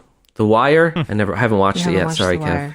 I watched one. I know episode, it's good, and it's I like, can't get I know. past the first one. I was know like you gotta that with keep Mad going, Men. but- I tried so hard to get into Mad Men, and I was like, Same. I can't do Same, it. but once I finally got into Mad Men again, like it is so good. I wasn't. Yeah, So good. I haven't So revisited good. revisited Mad Men. Yeah. Love the title Yeah. sequence. Yes. The best way to get into Mad Men is not to start at the beginning. Really? Because that's what I tried to do, and it was slow, and I wasn't really getting it. Like, when Julie was already in the middle of watching it, and I got into it, I was like, oh, okay, now this is good. I'm going Okay. back. Starting over, yeah. Yep. Any others? Is that it? Let's see. I mean, I don't care what anyone says. I Schitt's still Creek love is Friends. really good. Friends is It's a good new one. Yeah. yeah. Schitt's Creek was great. Friends. I mean, if we're getting into like stuff that's like that we're really getting into cinematography, I'd have to say some of the best. Dark is probably the shows- best looking show ever. Yeah, Dark was great. Great show. I don't know that. But for me, I Know This Much Was True That's great. was the best show that I could probably never watch again because it just emotionally was so intense. And my favorite sci-fi show was Tales from the Loop. Yeah. Yeah. That was a really good one. Oh, and Catch 22. It's a a show good on one. Hulu that's I've yet to meet another person that's watched it. I want to talk to somebody about it. No one's ever seen it. What is and it? Catch 22. Oh. We made a mistake when we watched Tales from the Loop. And what happened was apparently we had tried to watch it like a year before, and we didn't. I don't know. It was like one of those things. It was late at night, and let's put this on, and we both fell asleep. It ran through the whole thing, and it got to the end. Oh. And so when we no. started it, like for this first time, second time really, it played the last episode, and it's so off the wall anyway that we thought it was. We're like, what is going on? I don't understand. And we watched the last episode first by accident. Oh, I did yeah. that with, Altered Motion that Game Jeff of said. Thrones. Yeah. Did that with Game of Thrones. Altered Motion, so The Expanse. The Expanse. Yeah, that's good. You guys seen that?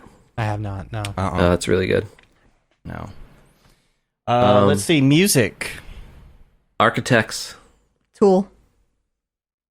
Done. That was That's really easy. easy. Done. Wow. Done. I mean, All right. I could keep going, Yeah, honestly. she's I mean, got a very eclectic. Paul listens to the same kind of music. Yeah. He will not like vary from that at all. Give me the drums. Give me the heavy guitars. And screaming, and that's it. Screaming. But you're I'm one of pretty those. much like I love classical music. I love bluegrass. I love folk music. I love metal. It makes no sense. Have you heard the bluegrass cover of Metallica? Yes. It's Wait, was it older? Is there a new one? No, it was older. It was probably Okay, like yeah. 10, 15 years ago or something like that. They also did a Shins album, which I thought was excellent. I didn't hear that one. Shins, Yeah. Yeah, I don't know. I'm just like I recently found a lullaby version of Tool, and I'm obsessed with it. It's like That's children's, like a nursery, Yeah. a nursery album for babies, but all Tool. Okay. Oh yeah, I used to play those on loop for Emily when she was younger. All the nursery rhyme pop songs was awesome. Because at least it's not like super annoying nursery Yes. rhymes. Right. Right? It's just like, little xylophones playing Radiohead or something. Yeah. So, Rockabye podcasts. Baby Tool renditions. That's what it's called. Yeah, apparently. Rockabye Baby, yeah. Yeah. Yes, podcast, Mograph.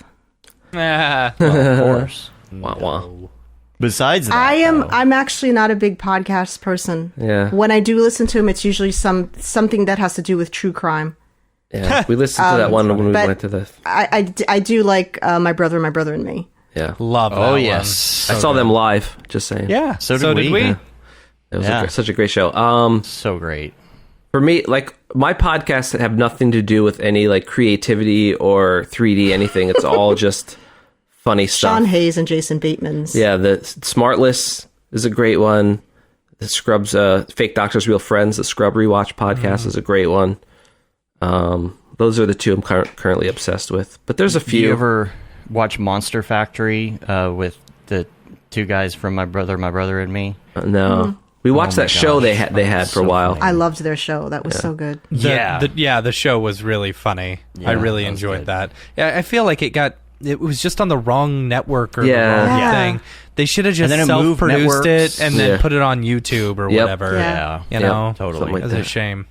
But The, so mm-hmm. I was gonna say we have like a hard out soon, so we have to Yeah. Oh, how much time you got? 8 maybe minutes. like 8 minutes. Oh no. Okay, we better get to the drop. Let's get to the quick. drop. Sorry. Oh my gosh, let's go to the drop.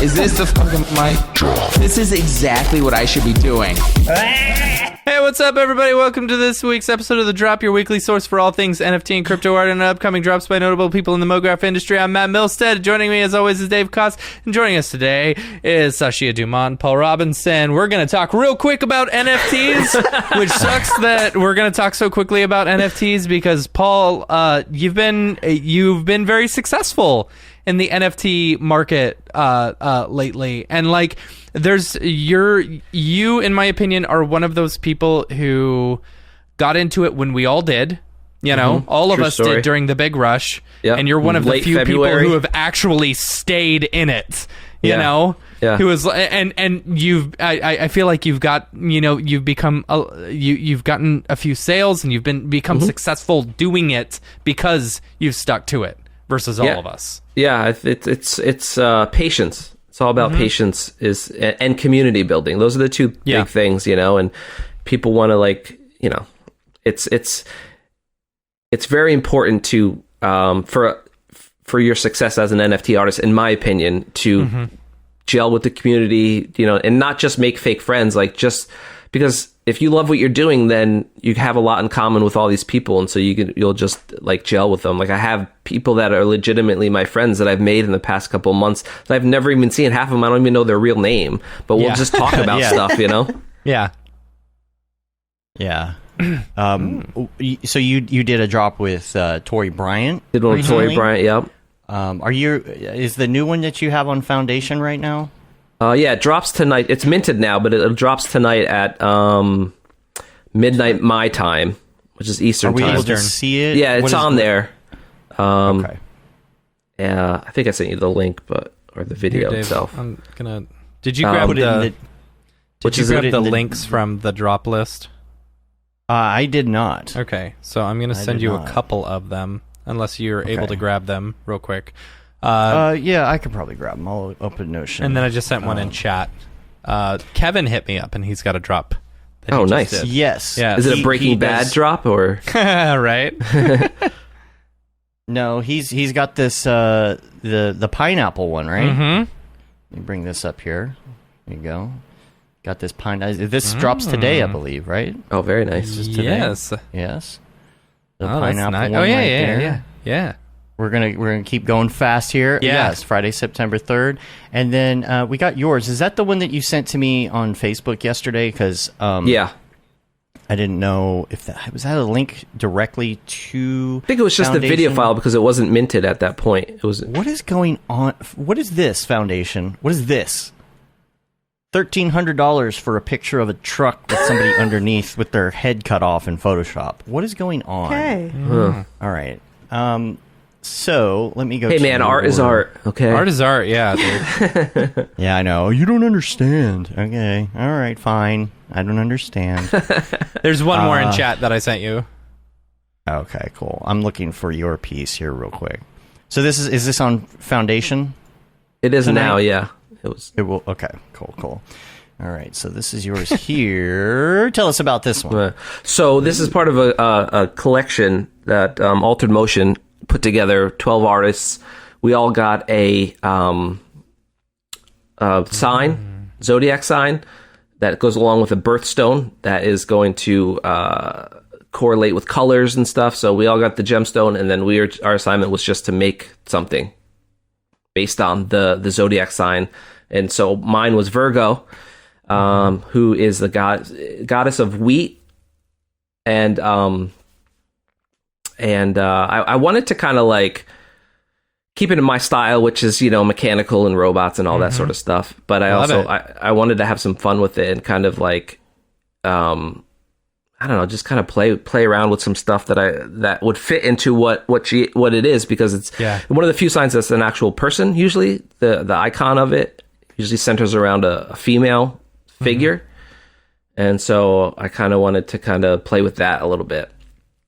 I love the movement on the wings. It's very pretty. Yeah. And you got other ones up here. Yeah, I did a collab with Tori Bryant and Sly Fly McCartney, and then I have 3 of my own as well, all sold out. Nice. Nice. That's good. But it's easy to be sold out if you don't put a lot of amazing. art out there. That's the secret. But this is like how far you've come. Like we were talking about, this is how far you've come in just going from like dabbling in 2D or 2.5D to doing full on 3D, which is pretty amazing. That Plan B one, man, I love that one. So good. It could have been yours for 0.6, but hey. Have you bought any aliens? Yeah. Did you get in on the Everybody's alien? on the No. aliens, The visitors? No, I didn't. Visitors. Our whole Slack is. I don't buy many of the collections. I have a few. There you go, Dave. I sent you the link. I didn't get in on the aliens though. I just bought Sly Guys. I don't know if you guys are familiar with those ones. No. I think I heard. So of these it, are the aliens. Yeah, I basically, heard you the guys talking entire about it Slack last week. started like buying them. They're officially sold out, and the floor right now on them is 0.1 ETH, which is great because we bought them for 0.042 ETH. Oh, nice. Yeah, That is nice. So and then Sarah Gibson had a drop, a new drop. It is a shot of Menkol. I don't drink. Was it Mensel? Mezcal? Yeah, I don't know. Mezcal? Menzcal? Yeah. If you look closely in the glass, you can see it's going along with her theme from the previous one, a shot of Nipsky. So, okay. Yeah. I got it. So that was a fun one, I'm sure, for her to model. Oh man, I'm sorry, I didn't know about your heart out, or I would have. No, it's all good. And then the last thing that I want to mention is Nifty is now opening up stuff to people. Like I heard about this. Yeah. Yeah, so Nifty Gateway, their platform is opening up to external collections and new creators, which I feel like, they were the number one spot in the NFT space for the longest time, making the most money, and now that has significantly gone down, due to Super Rare and Maker's Place and Foundation and the initial explosion of NFTs. And so it's like they're going to have to bring in, because they can't keep bringing on the same artists every single time, and expect to be making the same type of money. So it's interesting to see them opening up to new creators and stuff. Oh, look, it's Dorpy. Oh no, it's Dorpy. Oh no. Yeah, Matt, I'm all ready for camp. All right. I got my COVID shot as well as COVID test, just to be sure. Just waiting them to get back with me on the lab reports. Oh, lab. Okay. so worth it, Dorpy. So worth I'm looking forward to camp, and I'm looking forward to getting into my kennel and jumping in the water so I can doggy paddle for a while. I thought there was going to be more to that. I have a question for Dorpy. Yeah. Who's your favorite basketball player? Is it Charles Barkley? How long have you been hanging on to that? Right? Yeah. Okay. Anyway, I gotta go. I gotta run errands, and I gotta pack before I leave town. I got an appointment at the bank. Got to take care of things there with the branch manager. No. Okay. Bye. We got your heart out here, so we got to get out of the drop. Yep. If you have any, if anyone has any NFTs they're dropping, hit us up, info@mograph.com. Otherwise, we'll see you next week. Drop. Is this the fucking mic drop? This is exactly what I should be doing. I know you got to get out of here. Sorry. You can No rate worries. us on iTunes, leave a review, subscribe on your podcatcher of choice, newsletter. Say you've been there, done that, got the t-shirt with the Paul Bab, Feel the Bab 2020 shirt. all With the no processing that goes Mograph, no after- Mograph T. Or With a what? What did the I say? Mograph T. You said Paul Mograph- Bab. Oh, yeah. All the things. I'm just trying to hurry so we can get you out of here. Yeah. If people want to find you on the internets, where can they find you? Oh man, everywhere. Sen3productions.com is where you can find all of our work. Sen3 Productions is a good hub for everything. Yeah, Instagram. I usually handle most of the Instagram. So Yeah. Go Guerilla Film. Go Guerilla Film. My stuff. She's got SashiaDumont.com for her stuff. I have Sen3 Paul for my stuff, and PaulRobinson.film. A lot of sites. Or you can go to mograph.com/ Yes. Is it Go Guerilla? Yeah, sure. Sure. Go Guerilla Yeah. Filmcast. Yeah, Yeah. There you go. There you go. Cool. and we're not the only one there. Nope, you're not. You are not. That's right. All right, so we got to get out of here so you can do your thing. Make sure that you check your emails, everybody going to camp. Make sure that you, if you have any questions or anything's going on, make sure you contact us. We'll try to help you out. If you have any traveling situations or anything like that that we need to know about, if you're having issues getting to camp or whatever, we will be here for you, and we can't wait to see you. And I'm just totally psyched. Yep. Like, Next I'm- time I'm you hear so from ready us, for we will camp. have Can't had a wait. successful camp. We're gonna get out of here. Until next time, I'm Dave. And I'm Matt. I'm Sashia Dumont. I'm Paul. Thank you. Have a good one. Later, yo. Bye.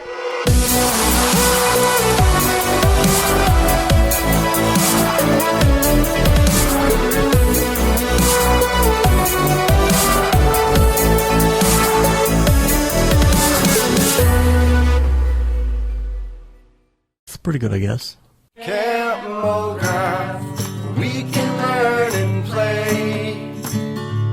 Camp Mograph, where we escape the age and say, spend your days out in nature, maybe meet a pixel pushing teacher. Camp Mograph, we're here with you today. Catch the fish with a little reel, run around in depth of fields and take a ride on Mr. Horse. Maybe make a motion corpse, ditch trap code and rotoscopes. When they say fix it in post, and you know that won't work so well, tell them go to Camp Mograph, where we can learn and play. Camp Mograph, where we escape the age and say, spend your days out in nature, maybe meet a pixel pushing teacher. Camp Mograph, we're here with you today.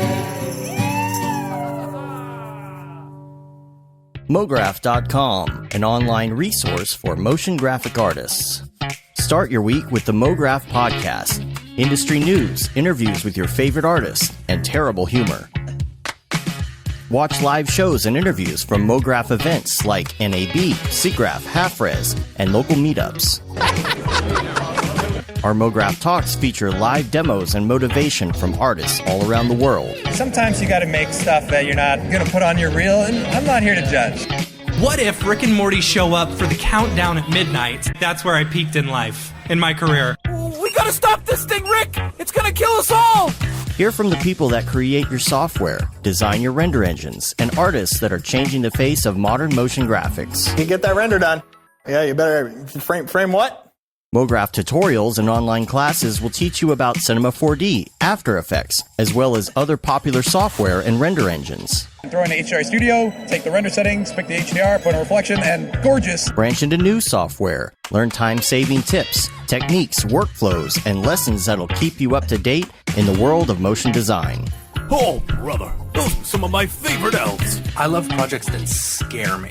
When our art director comes to us and asks for something that I had never done before, man, it gets me pumped. Join the conversation in our live sessions. Check out our plugins, or join the hundreds of daily active users in our Slack channel for technical help, advice, contests, or just to joke around. Real nice banana. Ah, that's so funny! All right, I'm gonna live forever!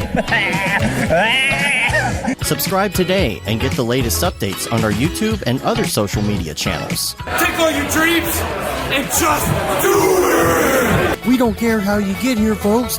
Just get here. Subscribe to Mograph.com.